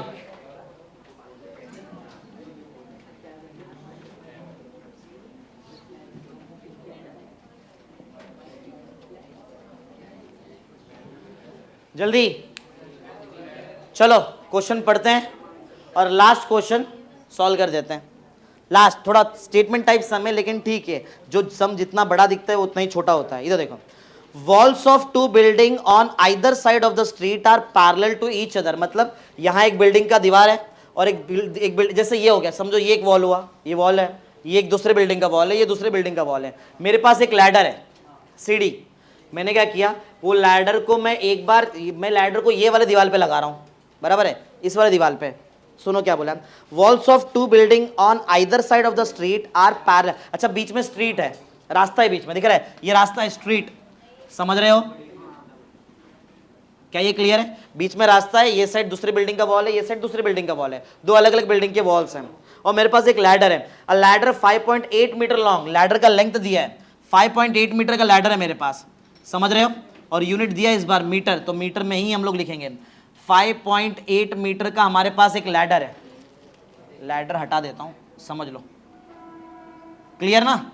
तो 5.8 मीटर का हमारे पास लैडर है, placed on a street such that its top just reaches the window of the building at a height of 4 metre. मतलब एक सीढ़ी को यहां पे रखा तो वो जो लैडर है वो जो सामने वाले बिल्डिंग के जो विंडो तक जाता है, वो विंडो नीचे से 4 मीटर के डिस्टेंस पे, समझ रहे हो कितने मीटर के डिस्टेंस पे? 4। एक बार मैं फिर से पढ़ के सुना देता हूं। A ladder 5.8 metre long is placed on a street such that its top just reaches the window of a building at a height of 4 metre, 4 metre के हाइट पे वहां पे। क्या ये क्लियर है? अब वही, ये जो लैडर तुमने ऐसा रखा था, वो लैडर वहां से उठाया, अब वो लैडर दूसरे बिल्डिंग के यहां पे रख रहे हैं, ऐसा, समझ रहे हो, वही लैडर है, इसलिए मैंने दोनों जगह 5.8 मीटर लिखा है, समझ रहे हो? हाँ, आगे सुनो। On turning the ladder, ladder को उठाओ दूसरी जगह रखो, on turning the ladder over to the other side of the street its top touches the window of the other building at a height of 4.2 metre, 0.2 metre ज्यादा है बस, ये 4 metre पे एक विंडो मिल रहा था, यहाँ पे कितने मीटर पे मिल रहा है बताओ? 4.2 मीटर पे इसका एक विंडो मिल गया। क्या ये क्लियर है? आगे, find the width of the street, तुमको स्ट्रीट का विड्थ निकालना है, स्ट्रीट का दिख रहा है यहां से लेके यहां तक, स्ट्रीट का विड्थ निकालना है, बोलो क्या ये क्लियर है? ज्यादा बहुत बड़ा काम नहीं है, 2 बार पाइथागोरस लगाएंगे, तीसरी बार प्लस करेंगे, आंसर आ जाए, 3 स्टेप में आंसर आ जाना है। चालू करूं? सिर्फ 3 स्टेप, चलो। हाँ, डायग्राम वायग्राम बना लो फटाफट, नेम्स वगैरह दे दो, कुछ प्रॉपर एक नाम दे दो, ABC नाम दे दो, ABC, यहाँ पे P एंड Q दे दो। दिख रहा है 2 बार 90 डिग्री। अब दीवार टेढ़ा तो बनाएंगे नहीं, दीवार जमीन से कैसा बनता है? 90 डिग्री पे ही बनता है ना, तो बताने की जरूरत नहीं है, बाय डिफॉल्ट 90 डिग्री रहेगा, एलिवेटेड दीवार थोड़ी ना होता है, एंगल 45 डिग्री के एंगल पे दीवार। तो ऐसा डायग्राम रेडी करो और फटाफट 2 बार पाइथागोरस लगाते हैं, तीसरी बार प्लस करते हैं, आंसर आ जाएगा। चलो, थोड़ा सा ये है कि पॉइंट वाला कैलकुलेशन आएगा, वो करना पड़ेगा हमको अच्छे से, पॉइंट का कैलकुलेशन है 2। चलो स्टार्ट कर रहे हैं, पहला स्टेप बोलो, पहले 4.2 मीटर वाले पे चलते हैं। हाँ, वहां पे क्या अप्लाई करेंगे? साइड, 2 साइड दिया, तीसरा साइड निकालना है, पाइथागोरस तो अप्लाई करेंगे, applying Pythagoras theorem, applying Pythagoras, ध्यान इधर सबका। चलो, इन ट्राइंगल को नाम भी दे देता हूं, ABC में चल रहे हैं, इन ट्राइंगल ABC। भाई कोई दूसरा और कोई बताएगा कहां तक पहुंचे? नाम श्रियांश, ट्रिक याद है मैं क्या बता रहा था? पाइथागोरस लगाने का ट्रिक ये है, ट्राइंगल के सबसे बड़े साइड का स्क्वायर वो होता है बाकी 2 साइड के स्क्वायर का प्लस। ट्राई कर, ये ट्राइंगल में सबसे बड़ा साइड क्या दिखाई दे रहा है तुझे? AC, बताओ मत, कोई नहीं आया चलेगा, लेकिन खुद से बोलना, AC का स्क्वायर, बाकी 2 साइड बता। AC तूने बोल दिया, तेरा काम यही ट्राइंगल में, बाकी कौन से 2 साइड बच गए? AB, तो वो AB का स्क्वायर आएगा प्लस, और कौन सा बच गया? एक BC बच गया, BC का स्क्वायर। अब एक बात बताओ, इसमें से तीनों में से कौन सा पार्ट स्ट्रीट का पार्ट है? ध्यान इधर पूर्वा, कौन सा पार्ट स्ट्रीट का पार्ट है? B, तो BC निकालना है यहाँ से, पहले तो वैल्यू डालेंगे। चलो, AC का वैल्यू दिया है, जरा कोई कर लो भाई, स्क्वायर करो, कोई 58 का स्क्वायर करो, 2 स्टेप पीछे आ जाना, 58 का स्क्वायर किया है, 55.8 का स्क्वायर करना, और AB भी मेरे पास है, AB है 4.2 का स्क्वायर, और BC स्क्वायर मुझे चाहिए 5.8 का स्क्वायर, मतलब 58 का स्क्वायर करो और 2 स्टेप पीछे आके पॉइंट डाल देना। बोलो क्या आता है? किसने किया है? बोलो। 33.64 यही है, इज इक्वल टू 4.2 करो जरा, 1564 क्या आ रहा है? 1564 15.8 चेक कर लो क्या आ रहा है? 17 पॉइंट है क्या 15 पॉइंट है? 17 आ रहा है ना, 17 आ रहा है, ठीक है। 17.64 प्लस BC स्क्वायर, अच्छा तुमको BC स्क्वायर निकालना है, वैसे तो BC तुमको निकालना है, तो 17.64 तो हटाना पड़ेगा, ये प्लस में वहां गया तो माइनस, जरा कोई कर लो, अरे 0.64 से तो 0.64 डाल गया, 33 माइनस 17, 33 माइनस 17 कितना होता है? 16 करो, 16, 33 माइनस, तुमको समझा? अरे 0.64 पॉइंट्स गया ना, माइनस हो रहा है ना डायरेक्ट को, तो 33 माइनस 17 कर लो भाई एक बार अच्छे से, कितना? 16, तो क्लियर मालूम पड़ गया BC square is equal to 16, that means बोलो क्या इसका क्या मतलब बना? BC is equal to 4 unit, unit नहीं मीटर ना, इस बार दिया है हमको, BC का वैल्यू है 4, क्या 4 मीटर का रोड है?